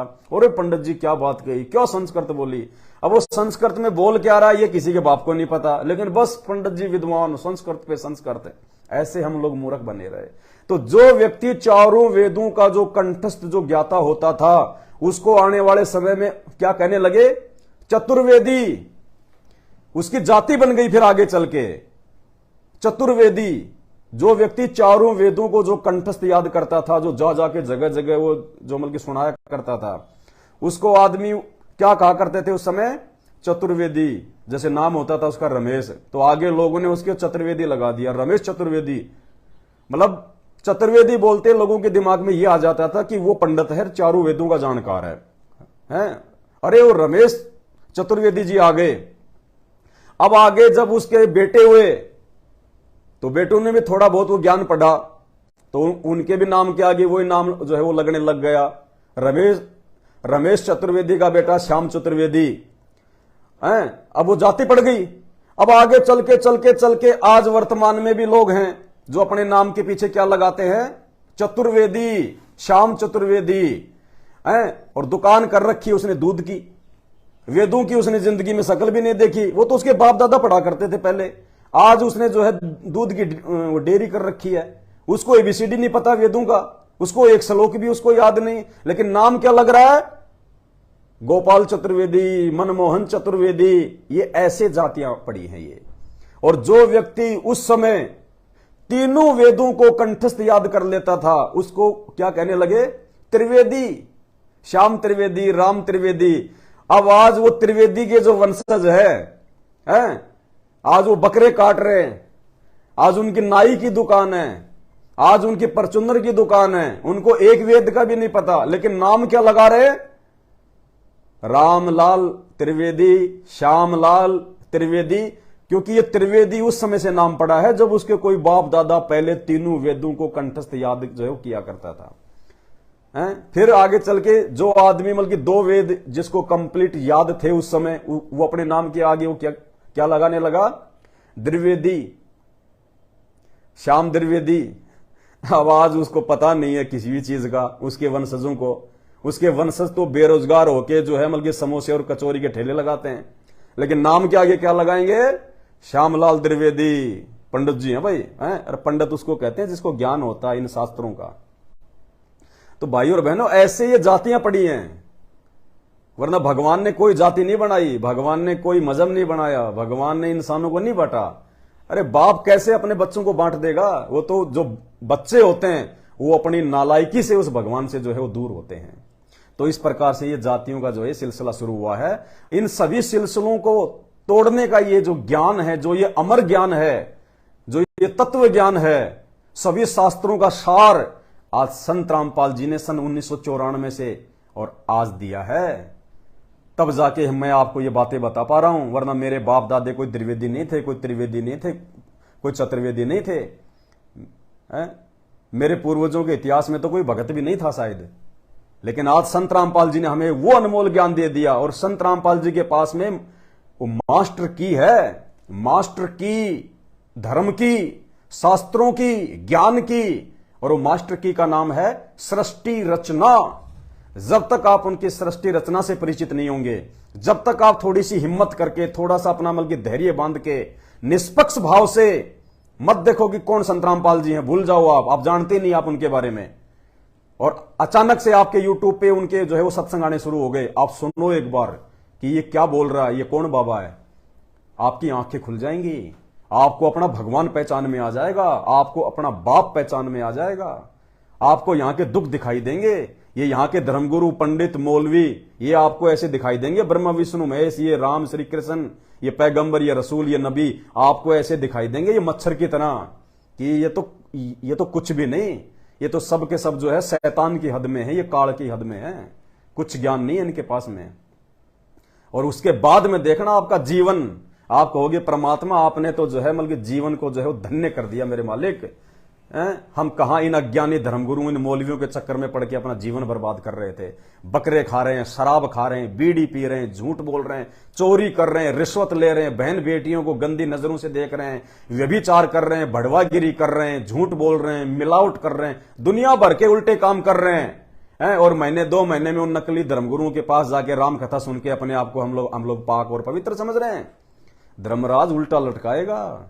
अभी तक तुम्हें पता ही नहीं है भक्ति क्या है और भक्ति के नियम क्या हैं। नियमों के बिना तो भक्ति शुरू भी नहीं होती। शुरू भी जैसे डॉक्टर होता है, वो गोली दवाई देता है, साथ में वो नियम बताता है, वो परहेज बताता है कि भैया अगर ये परहेज निभाएगा तो ये गोली दवाई काम करेंगी, तो तेरा रोग ठीक होगा, नहीं तो नहीं हो सकता। इसी प्रकार जो पूर्ण संत होता है, जो तत्वदर्शी संत होता है, जो अल्लाह होता है, जो बाखबर होता है, वो बाखबर पूरी जानकारी बताता है, पूरी जानकारी भक्ति की पहले तो पूरे शास्त्रों से दिखाएगा, ताकि इस आत्मा का जो है मतलब कि मन भर जाए, इसका मतलब कि जो है पेटा भर जाए, इसके मन में कहीं कोई संदेह की कहीं कोई गुंजाइश ना रहे। पहले तो आपको ज्ञान से वो लबालब करेगा, सराबोर करेगा, आपके मन में शक या संदेह की थोड़ी सी भी गुंजाइश नहीं छोड़ेगा। जो शक और संदेह, जो अज्ञान इन नकली, इन धर्मगुरुओं ने, इन पंडितों ने, इन मौलवियों ने जो ये उल्टे सीधे पाठ पढ़ा के अपने 2 टाइम की रोजी रोटी के लिए जिन्होंने धर्म को धंधा बना रखा है, जिन्होंने हमारे खोपड़ी के अंदर जो है गोबर भर रखा है, उल्टा सीधा कथाएं सुना सुना के, राम और भिलनी की मीठी मीठी कहानियां बता के, सुदामा श्री कृष्ण की मीठी मीठी कहानियां बता के आगे रख देते हैं बड़ी सी जो है दान पेटी, राम राम सिया राम। हमारे दिमाग में जो गोबर भर दिया इन्होंने ये कथाएं सुना सुना के। पहले तो तत्वदर्शी संत दिमाग से वो गोबर निकालेगा, पहले वो ज्ञान देगा, शास्त्रों से दिखाएगा कि देख बेटा, मैं कोई अपनी तरफ से नहीं बोल रहा, मैं कोई अपनी तरफ से नहीं बोल रहा, ये शास्त्र जो है कोई ये मैंने नहीं लिखे, ये भगवत गीता मैंने नहीं लिखी, ये वेद मैंने नहीं लिखे, ये कुरान, ये पुराण, ये मस्जिद, ये तौरेत, ये जबूर, ये इंजिल, ये हदीसें, ये बाइबल, ये मैंने नहीं लिखी। ये मेरे से पहले ही तुम्हारे ही धर्मगुरुओं ने, तुम्हारे ही पैगंबरों ने, तुम्हारे ही शंकराचार्यों ने, तुम्हारे ही ब्रह्मा विष्णु महेश का ज्ञान है। मैं तो तुम्हें यह दिखा रहा हूं कि नकली पंडितों के द्वारा तुम्हें जो ज्ञान बताया गया है, जो इन नकलियों को जो भगवान बता दिया गया है, जो शैतान को भगवान बजा के, शैतान को जो अल्लाह बता के, उस काल को जो भगवान बता के तुमसे जो भक्ति करवा रहे हैं और तुम्हें उस काल का ही भोजन बना रहे हैं अंत में। मैं तो तुम्हें सच्चाई बता रहा हूं कि भगवान कौन है, भक्ति क्या है। आज संत रामपाल जी पूरे विश्व में वो एकमात्र संत हैं जिन्होंने सार्वजनिक तौर पे टीवी चैनलों पे अपने सत्संगों में जिन्होंने ये निचोड़ निकाल के रख दिया, जैसे गन्ने की मशीन से और गन्ने का जूस निकाल दिया जाता है। आज संत रामपाल जी ने शास्त्रों का जूस निकाल के अपने सत्संगों में डाल दिया। कोई भाग्यशाली आत्मा होगी, कोई परम सौभाग्यशाली होगा जो उनके सत्संग सुनेगा, जो उनकी सृष्टि रचना को सुनेगा निष्पक्ष होके। कहते हैं सकल पदार्थ है जगमाही, कर्महीन नर पावत नाही। जो कर्महीन होता है, जिसको शैतान का भोजन बनना है, जिसने काल के मुंह में जाना है, वही व्यक्ति उनके सत्संग को नापसंद करेगा। अन्यथा ये मनुष्य जीवन परमात्मा ने सोचने समझने के लिए दिया है, चिंतन मनन के लिए दिया है। विचार करना चाहिए आदमी इतना क्यों भोग रहा है, क्या स्वार्थ है संत रामपाल जी का। वो तो कोई राजनीति नहीं करते, वो तो ना कोई बीजेपी के चमचे हैं, ना कोई कांग्रेस के चमचे हैं। 1994 से उनका इतिहास उठा के देख लो, जिस दिन से उन्होंने सत्संग करने शुरू किए हैं। किसी सरपंच को भी उन्होंने अपने आश्रम में नहीं बैठाया, किसी सरपंच को भी अपने आश्रम में नहीं बुलाया, और यदि कोई वोट मांगने के लिए गया तो उन्होंने बोल दिया बेटा ये भक्ति का केंद्र है, ये राजनीति का केंद्र नहीं है। राजनीति करने के लिए दुनिया भर के शैतान के जो धर्मगुरु हैं, शैतान ने जितने लोगों को जो धर्मगुरु बना के भेजा हुआ ना, उनसे जाके राजनीति कर लो। आसाराम जी से, राम रहीम जी से, जय गुरुदेव वालों से, निरंकार वालों से, मुल्ला मौलवियों से, पादरियों से, उनसे जाके मिलो बेटा। वो शैतान के चमचे हैं, वो शैतान के गुलाम हैं, और मैं शैतान का बाप हूं। मैं सबको जगाने के लिए आया हूं। अगर संत रामपाल जी भी अगर राजनीति ही करेंगे तो फिर भक्ति कौन करवाएगा? शैतान के गुरु करवाएंगे क्या? एक बार विचार सुन के देखो, उनके सत्संग सुन के देखो, आंखें फटी की फटी रह जाएंगी। आगे सुनिए फिर बहनों और क्या बोल रही है, और सुनिए पूरा। भगवान ने हमें बनाया तो भगवान को किसने बनाया है? भगवान का नाम है अजन्मा। क्या नाम है? अजन्मा। अजन्मा। जो जन्म लेता है वो मर जाता है। जैसे हम आप, हमने जन्म लिया तो हम मर जाएंगे, पर भगवान का नाम अजन्मा है। उनका जन्म ही नहीं होता तो मृत्यु का सवाल नहीं, इसलिए उन्होंने सबको बनाया, उन्हें किसी ने नहीं बनाया, क्योंकि वो भगवान है, उनसे ऊपर कोई नहीं। अगर उनका जन्म नहीं हुआ तो फिर वो कैसे आए? प्रकट होते हैं ना वो। जन्म तो हमारा और आपका होता है। प्रकट कैसे हुए? प्रकट हुए ऐसे कि वो भगवान ऑलरेडी स्थित हैं, ऑलरेडी हमारे आपके भीतर चेतना के रूप में वही ईश्वर हैं। अगर ऑलरेडी भगवान स्थिर है, आप और हम सब के अंदर वो चेतना के रूप में है भगवान, तो राम और कृष्ण तो चेतना के रूप में कहां थे? उनका तो 6-6 फुट का, 7-7 फुट का, 10-10 फुट का उनका तो शरीर था। अरे उनका तो शरीर था, वो चेतना कहां थी? अगर भगवान अगर स्थित है, इसने कहा कि भगवान जो है वो प्रकट होते हैं, वो जन्म नहीं लेते। इसने कहा कि भगवान तो अजन्मा है, वो जन्म नहीं लेता, जो जन्म लेता है वो मरता है।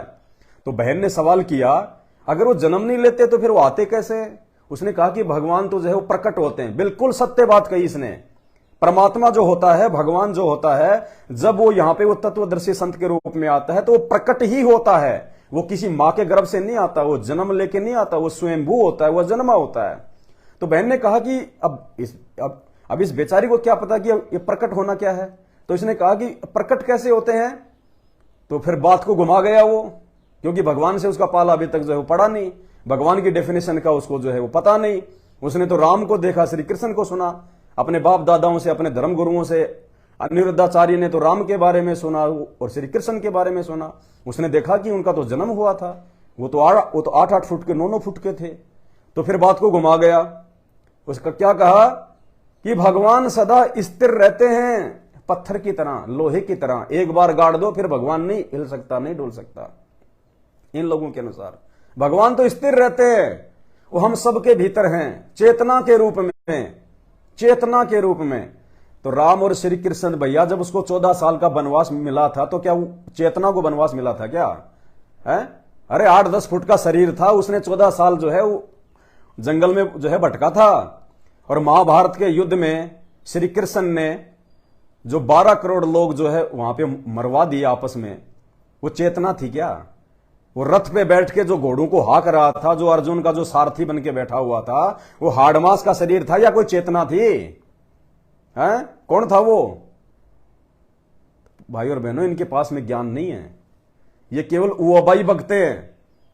और बेचारे जो श्रद्धालु होते हैं, जो भगत होते हैं, अगर उन भक्तों को लाखों लोग जो इन पाखंडियों के सामने बैठ के जो इनके वो जो ये सत्संग सुनते हैं, अगर उन लाखों लोगों को अगर इनसे ज्यादा ज्ञान हो पाखंड का, अज्ञान का, तो वो भी अनुरुद्धाचार्य की तरह कहीं ना कहीं अपना जो है वो समागम लगा के बैठे होते, तो वो कुछ नहीं बोलेंगे। उन्होंने तो फाइनल मान लिया कि बस ये जो बोल देगा वो फाइनल है, फाइनल है, तो वो कुछ नहीं बोलेंगे। उनका सिर्फ एक ही काम है, अगर उनके गुरु ने कोई बात बोल के अगर बोल दिया कि ऐसा है, वाक्य समाप्त होते उनका काम है तालियां पीटना, बस तालियां पीटना, बस इतना ही काम है उनका। क्योंकि वो भेड़ चाल में है, उन्होंने अपनी आंखों पे अज्ञानता की काली जो है वो पट्टी बांध रखी है। भाई और बहनों, मर जाओगे सूखे। अंतिम समय में या जैसा भी हमारे भाग्य में लिखा हुआ है उस अनुसार आप देख सकते हो। कैंसर के हॉस्पिटल में जाके देखो, आप कैंसर के हॉस्पिटल में जाके देखो क्या दर्द होता है, क्या पीड़ा होती है उन कैंसर वालों को जब उनका ट्रीटमेंट होता है। एड्स के रोगियों को जाके देखो, डायबिटीज के रोगियों को जाके देखो, उनके शरीर के देखो, उनकी हालत को देखो, 2-2 मिनट में जा जाके बाथरूम करते हैं, उनको जाके देखो। जिनका एक्सीडेंट हो चुका है, जिनकी आंख निकल चुकी है, जिनका एक हाथ कट चुका है, जिनके जो है वो पैर कट चुके हैं, उनको जाके देखो। क्यों दुख भोग रहे हैं, क्यों दुख उठा रहे हैं? केवल इसी ओछी भक्ति के कारण, ओछी भक्ति, छोटी भक्ति, बेसलेस भक्ति, जिस भक्ति से तुम्हारे भाग्य में लिखा हुआ कोई भी वो कर्म नहीं टल सकता। अगर तुम्हारे भाग्य में मौत है तो मौत होगी। वो मौत अगर एड्स से है, कैंसर से है, एक्सीडेंट से है, भयंकर बीमारी से है, डायबिटीज से है, ब्लड प्रेशर से है, तो वो होगी, उसी प्रकार से होगी। ना उसको ब्रह्मा विष्णु महेश रोक सकते, ना उसको यहां का कोई शंकराचार्य रोक सकता, ना कोई मौलवी रोक सकता, ना कोई मुल्ला रोक सकता, ना कोई पैगंबर रोक सकता।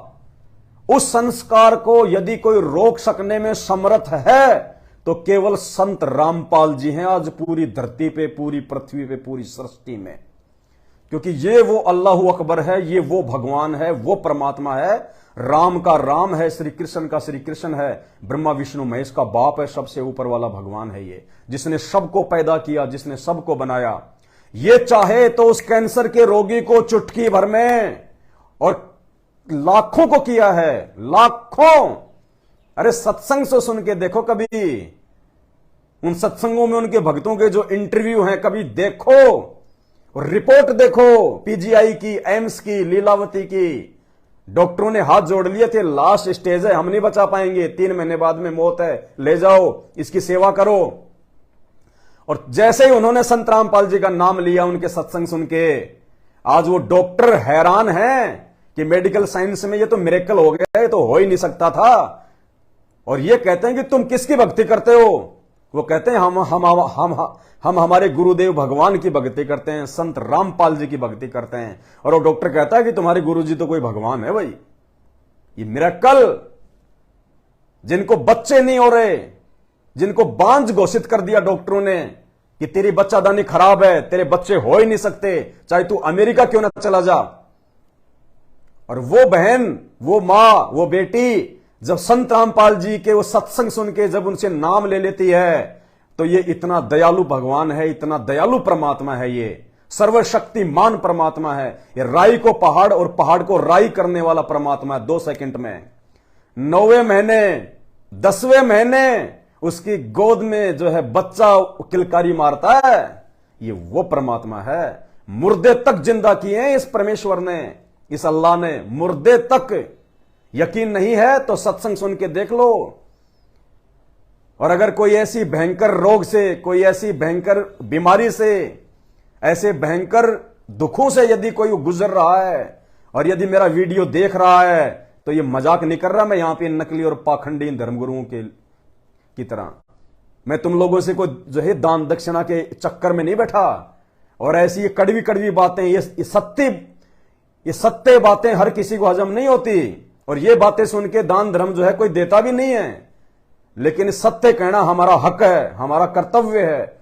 भगवान धरती पे आया हुआ है, हमने उनको जान लिया, पहचान लिया, तो हमारा यह परम कर्तव्य बनता है कि आप जैसे भूले भटके भाई बहनों को जो अपना जीवन बर्बाद कर रहे हैं, जो 84 लाख योनियों की तरफ जा रहे हैं धीरे धीरे, जो नरक की तरफ जा रहे हैं, जो जहन्नुम की तरफ जा रहे हैं, जो दोजक की आग की तरफ जा रहे हैं, उनको जगाना, उनको रोकना हमारा परम कर्तव्य बनता है। और यह परम कर्तव्य हम निभाते रहेंगे जब तक हमारे शरीर में प्राण हैं। क्योंकि सच कहना और सच के लिए लोगों की गालियां सहन करना, लोगों की बद्दुआएं सहन करना, यह हमें संत रामपाल जी ने सिखाया है। चूंकि हम पूर्ण संत की शरण में हैं, भगवान की शरण में हैं, आदि राम की शरण में हैं, शैतान के बाप की शरण में हैं, इसलिए लाखों लोग चाहे मुझे गालियां दें, चाहे मुझे श्राप दें। अभी एक कमेंट्स में एक भाई कह रहा था कि मैं तुझे श्राप दे रहा हूं। एक भाई का तो मेरे पास में फोन आया, उसने कहा कि मैं आज ही मेरी माता को सुमरूंगा और तू कल का सूरज नहीं देख पाएगा। दास ने कहा कि तू 1 लाख माताओं को एक साथ सुमर लेना। और इस पवन दास का बाल भी बाका नहीं हो सकता। एक बाल भी क्या होता है ये, क्योंकि मैं उसकी शरण में हूं जिसके आधे बाल के बराबर पूरी सृष्टि नहीं है, जिसके अर्ध रूम पर, अर्ध यानी आधा, रूम यानी बाल, जिसके अर्ध रूम पर शकल पसारा, ऐसा पूर्ण ब्रह्म हमारा, ऐसा गुरु भगवान हमारा। तो देवी देवता क्या, चाहे तुम ब्रह्मा विष्णु महेश को सुमर लो, चाहे तुम शैतान को सुमर लो, संत रामपाल जी के वो भगत जो उनकी मर्यादा में हैं, जो उनके परहेज में हैं, जो उनके वचनों में हैं, और जो संत रामपाल जी को के ऊपर अपना ईमान ला चुके हैं, जिन्होंने संत रामपाल जी पे अपना ईमान लेके आ गए, जिन्होंने उनको भगवान मान लिया, उनको परमात्मा मान लिया, जो उनके द्वारा दिए गए वो असली मंत्रों का जाप करते हैं, जो मंत्र ब्रह्मा विष्णु महेश भी जाप करते हैं, लेकिन वो मर्यादा में नहीं है, वो काल के अधीन है, वो सारे उल्टे कर्म कर देते हैं। ये देवी देवता मर्यादा में नहीं रहते। इंद्र जिसने अपने गुरु की पत्नी अहिल्या के साथ में जिसने मुंह काला कर लिया, कहां मर्यादा है? जो शराब पीता है, जो मांस खाता है, वो कहां मर्यादा में है? सारे राक्षसी जो है वो कुकर्म करते हैं, वो कहां वो मर्यादा में है? ब्रह्मा विष्णु महेश, आप इनका इतिहास पढ़ के देखो। एक शंखचूड़ राक्षस को मारने के लिए, जिसको ब्रह्मा जी से वरदान प्राप्त था कि वो उसको कोई मार नहीं सकता, क्योंकि उसकी जो पत्नी थी उसका नाम था तुलसी और वो पतिव्रता थी। जब तक कोई उसके सत को नहीं तोड़ेगा तब तक उस राक्षस को कोई मार नहीं सकता। सब पच लिए। अंत में सभी देवता हाथ जोड़ के भगवान विष्णु के पास जाके खड़े हो गए, हे भगवान विष्णु हमें बचाओ, हमें बचाओ इन राक्षसों से। तो भगवान विष्णु के अंदर वो काल प्रवेश कर गया और उस काल में भगवान विष्णु का रूप बनाया और देवताओं को कहा कि ठीक है, मैं तुम्हारी समस्या का समाधान करता हूं। विष्णु के रूप में वो शैतान शंखचूड़ का रूप बना के, राक्षस का रूप बना के, और वो तुलसी के पास चला जाता है। वो बेचारी उसको पहचान नहीं पाई। उसने सोचा मेरा पति है, युद्ध से जीत के आ गया, और रात को उन दोनों ने पति पत्नी संबंध किए। भगवान विष्णु ने, बताइए, वो शैतान ने उसके अंदर घुस के और भगवान विष्णु से वो कुक्रम करवा दिया। उस शंखचूड़ की पत्नी का पतिव्रता जो है वो धर्म नष्ट करवा दिया। ये भगवानों के काम है। इससे साबित होता है ये कितने कमजोर हैं। राक्षसों से भी ये कमजोर हैं। इनको भी जो है ये छल करके, ये दुष्कर्म करके, और इनको जो है अपनी वो गद्दियां हासिल करनी पड़ती हैं। ये कहां ये मर्यादा में है? शंकर भगवान को देख लीजिएगा, श्रीमद् भागवत सुधा सागर 16वां अध्याय 8वां स्कंद पेज नंबर 549। संत रामपाल जी ने जुबानी रटा रखे हैं, जुबानी दिखा दिखा के।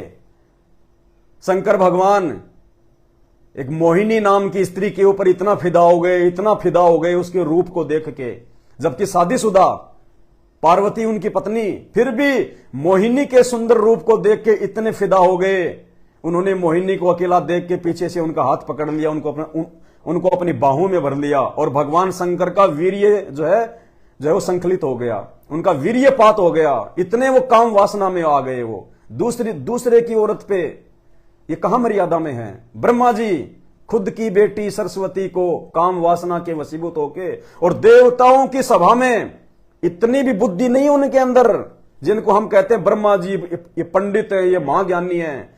देवताओं की सभा चल रही थी, ब्रह्मा जी उनको वेदों का ज्ञान दे रहे थे।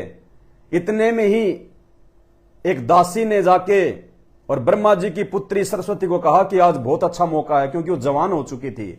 उसने कहा कि जीवन में एक पति होना चाहिए, पति से ये सुख मिलता है, दाम्पत्य जीवन में ऐसे ऐसे ये जो है ये आनंद होते हैं। उसके मन में शादी करने की उसने प्रेरणा उत्पन्न की और उसने कहा कि आज से बढ़िया मौका दोबारा नहीं मिलेगा। बहुत सारे राजकुमार और जो है देवी देवता जो है वो आए हुए हैं। वो सज धज के पूरा हार श्रृंगार करके और वो अपना वो पति चुनने के लिए वरमाला लेके और अपने बाप की सभा में पहुंच गई, जहां पे सभी देवी देवता और राजा महाराजा थे। कहते हैं ब्रह्मा, लिखा हुआ है, स्पष्ट लिखा हुआ है ब्रह्म पुराण में, ब्रह्मा जी ने काम वासना के वशीभूत हो गए, क्योंकि ये तो रजोगुणी भगवान है। काल ने इसके अंदर रजोगुण डाल रखा भाई, रजोगुण की प्रधानता इसके अंदर। जो हम जैसे जीवों को, जो 21 ब्रह्मांड के इस पृथ्वी लोक के इंसानों के अंदर जो काम वासना पैदा करता है ब्रह्मा अपने रजोगुण के कारण, वो कितना रजोगुणी होगा। तो उस ब्रह्मा ने अपने रजोगुण के प्रभाव से वो इतना काम मस्त हो गया, उसको ये भी ध्यान नहीं रहा कि मैं कहां बैठा हूं, देवता सामने बैठे हैं, मेरे लिए क्या कहेंगे क्या नहीं कहेंगे। पीछे से जाके अपनी बेटी की बांध भर ली उसने भरी सभा में। उसी में समय शंकर भगवान ने थप्पड़ मारा उसको और कहा कि ब्रह्मा तूने ये क्या नीच कर्म कर दिया, इस शरीर को त्याग दे अभी इसी समय। फिर उसी समय जो है ब्रह्मा जी का एक सर काटा गया। उससे पहले वो पंचानन थे, उसके बाद में फिर ये चतुरानन कहलाए। वो सर इनका उसी समय जो है वो काटा गया। अपनी ही बेटी के साथ में ऐसा वो दुष्कर्म करने की जो है वो करने के कारण, वो हरकत के कारण है। तो ये मर्यादा में नहीं है, इनको भक्ति का नहीं पता, ये शैतान के अंडर में है। और जब इंसान संत रामपाल जी से नाम ले लेता है, उस पूर्ण अल्लाह संत रामपाल जी से नाम ले लेता है, उस दिन से शैतान का प्रभाव इस आदमी से, इस स्त्री से, उस पुरुष से, उस व्यक्ति से हट जाता है। जब वो संत रामपाल जी के उन 11 नियमों में रह के जब उनकी भक्ति करता है, उनके मंत्र जाप करता है, तो शैतान का प्रभाव हट जाता है, ब्रह्मा विष्णु महेश का प्रभाव हट जाता है, तीनों गुणों का प्रभाव हट जाता है। वो उसको जो है दुखी नहीं कर सकते, वो परेशान नहीं कर सकते, उसको दबा नहीं सकते, उसको विचलित नहीं कर सकते, उसको डरा नहीं सकते, उसको धमका नहीं सकते। ये संत रामपाल जी की भक्ति की पावर है। और जो व्यक्ति संत रामपाल जी से नाम लेके जो उनकी मर्यादा में नहीं रहता, उसके बाद चाहे वो संत रामपाल जी की गोद में जाके क्यों ना बैठ जाए, अकाल मौत मरना है तो मरेगा। अगर वो बीमारी से मरना है तो मरेगा, भले वो संत रामपाल जी का भगत क्यों ना हो। कोरोना में संत रामपाल जी के बहुत भगत मरे। क्यों मरे? वो मरे जिन्होंने उन ब्रह्मा विष्णु महेश की तरह, उन देवी देवताओं की तरह, जिन्होंने उनके वचन तोड़ दिए, जिन्होंने उनकी मर्यादा तोड़ दी, मर्यादा नहीं निभाई। नाम लेने के बाद भी जो है जिन लोगों ने बीड़ी पीना नहीं छोड़ा, जिन लोगों ने शराब पीना नहीं छोड़ा, जिन लोगों ने उल्टे काम करना नहीं छोड़ा, जिन लोगों ने अपनी रिश्तेदारियों में ये रीति रिवाज निभाना नहीं छोड़ा, जिन लोगों ने अपने बाप दादाओं की उन परंपराओं को नहीं छोड़ा, जिन लोगों ने उन मूर्ति पूजाओं को नहीं छोड़ा, एक संत रामपाल जी के अलावा जिन्होंने दूसरे भगवानों की जो है वो पूजा पाठ को जिन्होंने जो है नहीं छोड़ा, वो अकाल मौत मरे और वो आगे भी मरेंगे अगर ऐसा कोई होगा तो।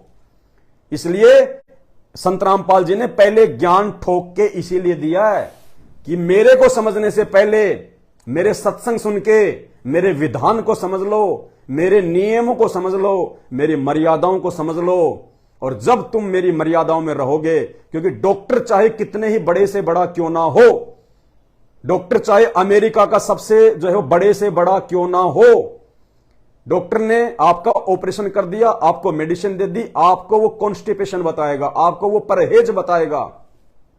यदि आप उस बड़े से बड़े डॉक्टर से उपचार करवाने के बाद भी यदि आप उसके नियमों में नहीं रहोगे, यदि आप उसके परहेज फॉलो नहीं करोगे, भले आप दिन रात उसकी दवाइयां खाओ, उस डॉक्टर का नाम जपो, आपका रोग ठीक नहीं हो सकता। क्योंकि चाहे सांसारिक जीवन हो चाहे आध्यात्मिक जीवन हो, नियम जरूरी हैं, मर्यादा जरूरी है, परहेज जरूरी है।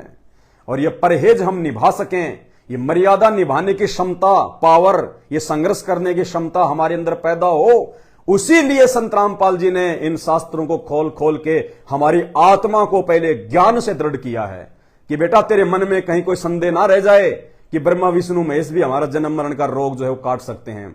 हमारे वो पीर वाले बाबा, हमारे वो मजार वाले बाबा, हमारे वो मोइनुद्दीन चिश्ती वाले बाबा, हमारे वो धर्मगुरु, हमारे वो शंकराचार्य, हमारे भैरू जी, हमारी माता जी हमारे को लाभ दे सकती है, वो दे सकती है। तो संत रामपाल जी कहते हैं बेटा पहले उनको अच्छे से देख ले, उनको परख ले, पहले तो उनकी शरण में चला जा, पहले उनसे लाभ लेके देख ले, हारी बीमारी ठीक करवा के देख ले, अपने रोग कटवा के जो है वो देख ले। जब तेरा उधर से जब वो मन भर जाए, जब तेरा पेट भर जाए, तब आ जाना तू मेरे पास में। लेकिन मेरे पास आने के बाद में फिर उधर जो है देखना भी नहीं। मंत्र संत रामपाल जी उन्हीं के देंगे। संत रामपाल जी जो है वो 3 बार में जो है वो मंत्र दीक्षा देते हैं, 3 बार में। सबसे पहली बार में जब कोई उनका भगत बनता है, उनका शिष्य बनता है, तो उनको संत रामपाल जी जो है बल्कि 5 मंत्र देंगे देव देवताओं के, इन्हीं देव देवताओं के, क्योंकि यहां की सृष्टि शैतान के माध्यम से जो है उस परमेश्वर ने जो है हम सब के लिए जो है वो चला रखी है। यहां के जो मैनेजर हैं, यहां के जो सुख सुविधा जो देने वाले हैं, वो ब्रह्मा विष्णु महेश के माध्यम से है, क्योंकि ये यहां के मैनेजर है। इन मैनेजरों के माध्यम से ही हमारे को यहां की सुख सुविधा मिलेगी। देने वाला परमात्मा है, लेकिन मिलेगी इनके माध्यम से। जैसे फैक्ट्री में कोई जॉब करता है, सैलरी तो देगा मालिक, लेकिन सैलरी बटेगी किसके माध्यम से? मैनेजर के माध्यम से। इसलिए हमने इन मैनेजरों का जो है मतलब जो है भक्ति करनी है। ब्रह्मा विष्णु महेश के मंत्र दिए हैं, लेकिन हमने इनकी पूजा नहीं करनी, हमने केवल इनकी मजदूरी करनी है। केवल मजदूरी। जैसे हम किसी फैक्ट्री में काम करते हैं और वहां पे हम जॉब करते हैं तो हमारे को पैसा मिलता है, हम कोई पूजा थोड़ी कर रहे हैं उस मालिक की, उस मैनेजर की हम कोई पूजा थोड़ी करते हैं, हम उसकी जो है फैक्ट्री के मालिक की हम कोई वो पूजा थोड़ी कर रहे हैं।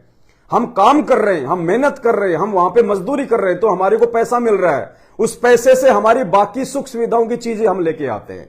तो इसी प्रकार जब तक हम यहां रहेंगे इस लोक में, इस गंदे लोक में, और संत रामपाल जी की शरण में आने के बाद में ये लास्ट जन्म है, अंतिम जन्म।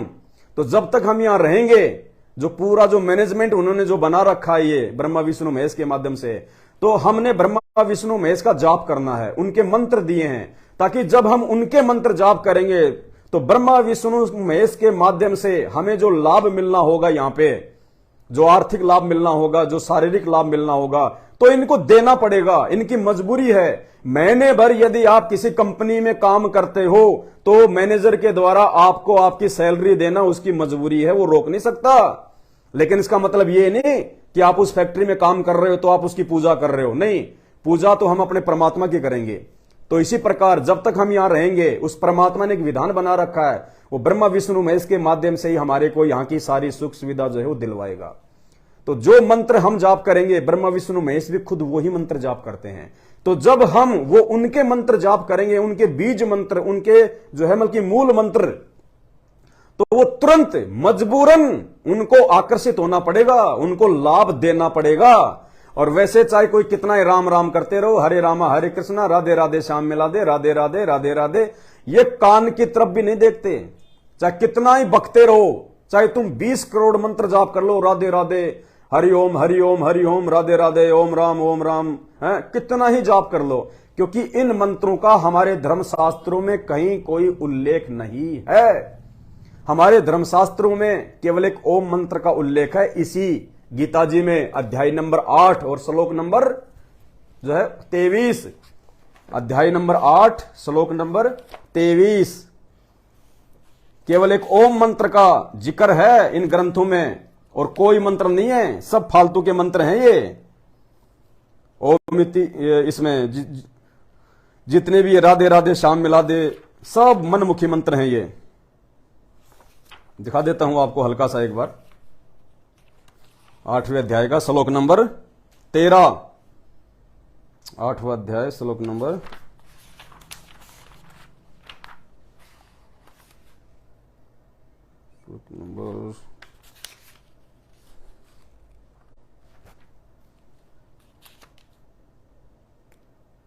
8वां अध्याय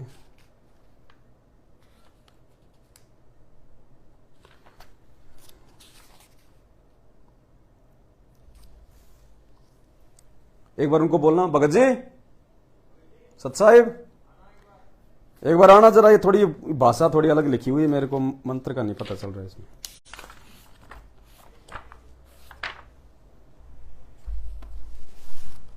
इसमें 8वां अध्याय और वो 13वां श्लोक निकालो फटाफट, निकाल दो, ये निकाल दो। जैसे 8वां अध्याय है, इसका श्लोक नंबर 13, ये कितना नंबर है?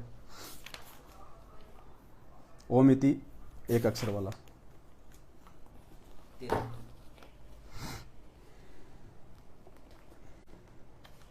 ये देखिएगा, आपको दिखा रहा हूं मैं, ध्यान से देखिएगा। ये देखिए, ये गीता जी है, 8वां अध्याय है, ये श्लोक नंबर है ये 13। ध्यान से देखिएगा। पहले तो आपको थोड़ा इसको यूं पकड़ना अपने हाथों से, हो जाओ सामने खड़े हो जाओ। हाँ, ये देखिएगा, ये मंत्र है, ये देखिएगा, ओम इति एकाक्षरम, यानी ओम ही केवल एक मंत्र है, एकमात्र वो अक्षर है। ब्रह्म व्यवहारण माम अनुसमरण, यानी मुझ ब्रह्म के जाप करने का। ये ब्रह्म कौन है? ये शैतान, ये काल कह रहा कि मेरा तो केवल एक ओम मंत्र है जाप करने का। ये प्रयाति तजम देहम सयाति प्रमाम गतम, जो अंतिम श्वास तक इसका जाप करता है वो मेरे लोक में आता है। और ये कहां रहता है? ये ब्रह्म लोक में। और 8वें अध्याय के 16वें श्लोक में लिखा हुआ है कि ओम मंत्र का जाप करने वाला भी वापस 84 लाख योनियों में आता है। अब देखिए इसका हिंदी, अब देखिएगा इसका हिंदी अनुवाद। जो पुरुष ओम इस एक अक्षर रूप ब्रह्म को उच्चारण करता हुआ और उसके अर्थ स्वरूप मुझ निर्गुण ब्रह्म का चिंतन करता हुआ, क्या हुआ? आवाज नहीं आ रही क्या?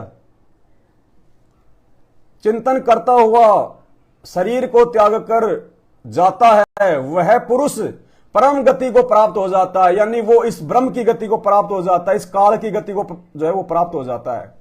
तो पूरे ये गीता जी में, इस पूरी गीता जी में 8वें अध्याय का श्लोक नंबर जो है 13 केवल एक ओम मंत्र है, केवल ओम मंत्र। इसके अलावा और कोई मंत्र किसी भी शास्त्रों में नहीं है ओम के अलावा। तो ये राधे राधे श्याम मिलादे हरे रामा हरे कृष्णा हैं, ये बहुत बड़े विद्वान समझते हैं अपने आप को। चारों वेदों को इन्होंने याद कर रखा है, गीता जी याद कर रखी है, कहानियां याद कर रखी है, लेकिन हमारे क्या काम की? अरे हमारे क्या काम की मेरे भाई हैं? हमारे काम का वो है जो इन शास्त्रों में है। तो ओम के अलावा कोई मंत्र नहीं है। तो ये फिर जो वास्तविक जो मंत्र हैं इन देव देवताओं से जो है लाभ लेने के, ये मंत्र संत रामपाल जी ने आके बताए हैं हमारे को कि ब्रह्मा विष्णु महेश के भी मंत्र हैं। ये वैसे लाभ नहीं देंगे, वैसे चाहे तुम कितना इनको राम राम हरे रामा हरे कृष्णा राधे राधे करते रहो, ओम गणेशाय नमः, ये तो उनके बॉडी के नाम है, ये तो उनके शरीर का नाम है। राम तो उनके शरीर का नाम था, जो उनके शरीर के साथ ही जो है मर चुका, वो मिट चुका। श्री कृष्ण तो जो है उनके शरीर का नाम था, जो उनकी मृत्यु के साथ में भस्म। इनसे लाभ यदि लेना है ब्रह्मा विष्णु महेश से, जो यहां के मैनेजर हैं, जो शैतान के अधीन हैं, तो हमने उनके मूल मंत्र जाप करने पड़ेंगे। मूल मंत्र, जैसे एक कुत्ता है, आप उसको कितना ही बोलिए, एक कुत्ता इधर आ, कुत्ता कुत्ता कुत्ता नहीं आएगा। और उसका एक मूल मंत्र है, उसको धीरे से कह दो, त्योल त्योल तुरंत आपकी तरफ आएगा। एक भैंसा है, भैंसा, उस भैंसे को आप कितना ही बोलो, भैंसा भैंसा ए भैंसा, वो नहीं आएगा। उसका मूल मंत्र है, धीरे से कह दो उर्रही, तुरंत आएगा, क्योंकि वो उनके मूल मंत्र, उनके बीज मंत्र है, उनको आकर्षित करते हैं। तो इसी प्रकार संत रामपाल जी हमें शुरुआत में जो ये मूल मंत्र देते हैं इन देवी देवताओं के, 5 देवी देवताओं के। कौन कौन से 5 देवी देवताओं के?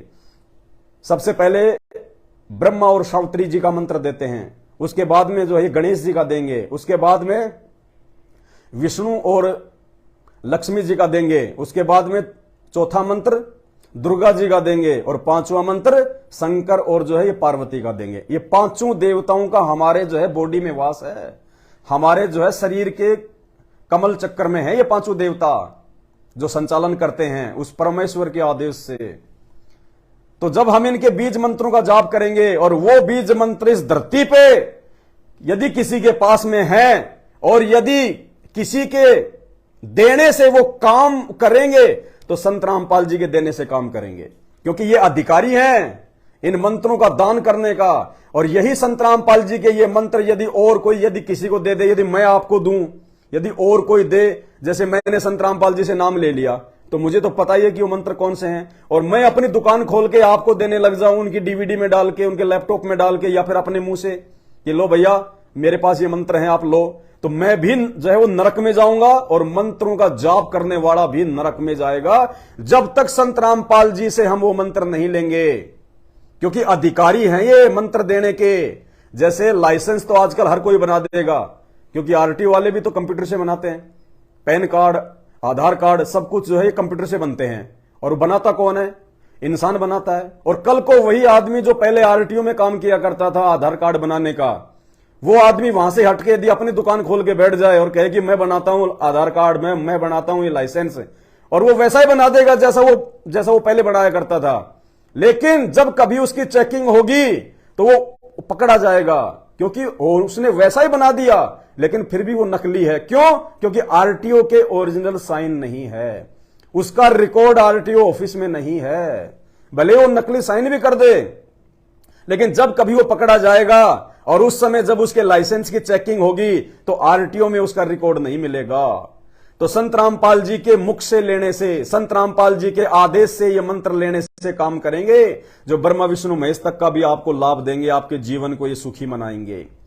और कोई भी इन मंत्रों को यदि दान वो करेगा, यदि कोई आश्रम खोल के, यदि कोई अपनी दुकान चला के, तो इनका रिकॉर्ड संत रामपाल जी के जो है संविधान में नहीं मिलेगा। और रिकॉर्ड नहीं मिलेगा तो भाई साहब जेल में ठोके जाओगे, नरक में ठोके जाओगे, ये सत्य है।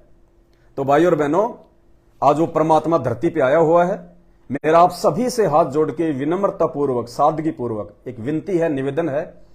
देखो, हमें भगवान ने आके ज्ञान दे दिया, उस अल्लाह ने, उस परमात्मा ने, इसलिए हम भी चाहते हैं कि आप भी अपने बाप को पहचानो, अपने भगवान को पहचानो, जिसके लिए हमें मानव जन्म मिला है। मानव जन्म दुर्लभ है, ये मिले ना बारंबार, जैसे पेड़ से पत्ता टूट जाए फिर वापस नहीं लगता डार, इतना अनमोल है ये।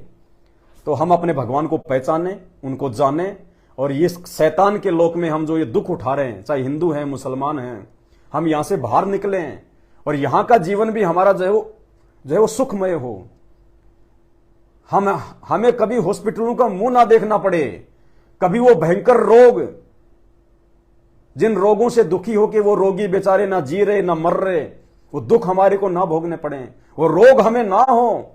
जब तक हम जिए, हमारा ये स्वस्थ जो है ये शरीर रहे, और मरने के बाद हम अपने भगवान के लोक में जाएं, और मृत्यु भी हमारी बड़ी आसानी से हो, बैठे बैठे, कोई एक्सीडेंट में नहीं, कोई रोग में नहीं, कोई दुख में नहीं, कोई हार्ट अटैक में नहीं, कोई कैंसर से नहीं, आपको पता भी नहीं चलेगा। जैसे आम होता ना, और जब वो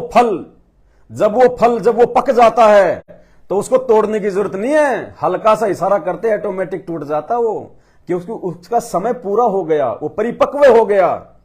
इसी प्रकार हम लोग संत रामपाल जी की इस भक्ति से, इस पूर्ण परमात्मा के आशीर्वाद से, हम लोग जो है उस आम की तरह अंत में इस भक्ति से, इन मंत्रों से, अपने गुरुदेव भगवान की मर्यादाओं में रहते हुए जब हम इस भक्ति मार्ग में आगे बढ़ेंगे, उस आम की तरह हम पक जाएंगे, और जब हम चाहेंगे तब हमारी मौत होगी। ये संत रामपाल जी ने बोल रखा, उस भगवान ने, उसके विधान में है। काल नहीं मार सकता, शैतान नहीं मार सकता, ये धर्मराज हाथ भी नहीं लगा सकता संत रामपाल जी के जो है सच्चे भगत को, जिस भगत ने संत रामपाल जी पे अपना ईमान ला रखा है, जिन्होंने उसको अल्लाह अकबर मान लिया, जो उनकी मर्यादा में है। यहां का शैतान, जो यहां का अल्लाह है, यहां का भगवान है, जो ये नकली अल्लाह, ये नकली भगवान, ये शैतान, ये काल, ये भी हाथ नहीं लगा सकता संत रामपाल जी के भगत को। संत रामपाल जी ऐसे अपने हाथों में रखते हैं उस भगत को। तो भाई और बहनों, देर मत करो, विचार करो इन बातों पे। मेरी बातों पे यकीन ना करो, कोई बड़ी बात नहीं, लेकिन संत रामपाल जी पे यकीन करो। आप उनके सत्संग सुनना शुरू करो, उनकी सृष्टि रचना को सुनो, और देखो वो कोई अपने मुंह से नहीं बोल रहे, वो कोई अपनी बनाई हुई बातें नहीं बोल रहे, इन्हीं धर्मशास्त्रों से दिखा रहे हैं, इन्हीं ग्रंथों से दिखा रहे हैं। मुसलमानों की कुरान से, कुरान मजीद से, तौरेत से, जबूर से, इंजल से, ईसाइयों की बाइबल से दिखा रहे हैं, हिंदुओं के वेद कुरान पुराणों से दिखा रहे हैं, सिख भाइयों के गुरु ग्रंथ साहिब से दिखा रहे हैं। अपनी तरफ से कुछ नहीं दिखाया उन्होंने, उसके बाद भी यदि कोई विचार नहीं करेगा ये मानव शरीर प्राप्त करके, तो उससे बड़ा निर्भाग्य इंसान, उससे बड़ा कर्महीन व्यक्ति इस संसार में कोई दूसरा नहीं है। इसी के साथ अपने शब्दों को विराम देता हूं। कोई गलती हुई तो हाथ जोड़ के माफी मांगता हूं, और परमात्मा इसी प्रकार से मुझे आशीर्वाद दे, इसी प्रकार से मुझे हिम्मत दे, ताकि लगातार आप भाई बहनों को मैं जगाता रहूं जैसी मुझे परमात्मा जो है प्रेरणा दे। तो वीडियो को ज्यादा से ज्यादा शेयर करें ताकि और भाइयों तक भी जानकारी पहुंचे, और अपने मानव जन्म को सफल बनाएं। गधे कुत्ते ना बने भाई।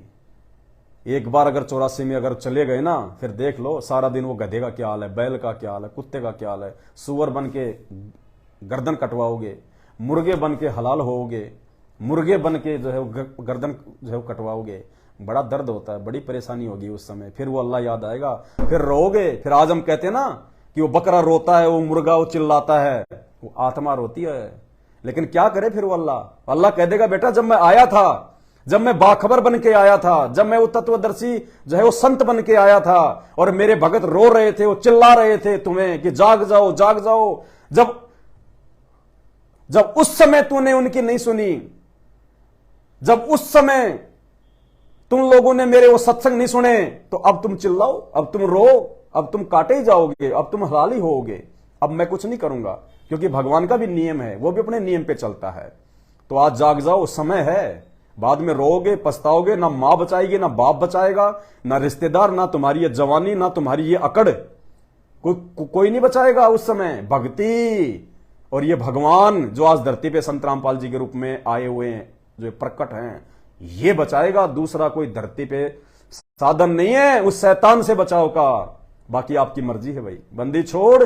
सतगुरु रामपाल जी भगवान की जय हो।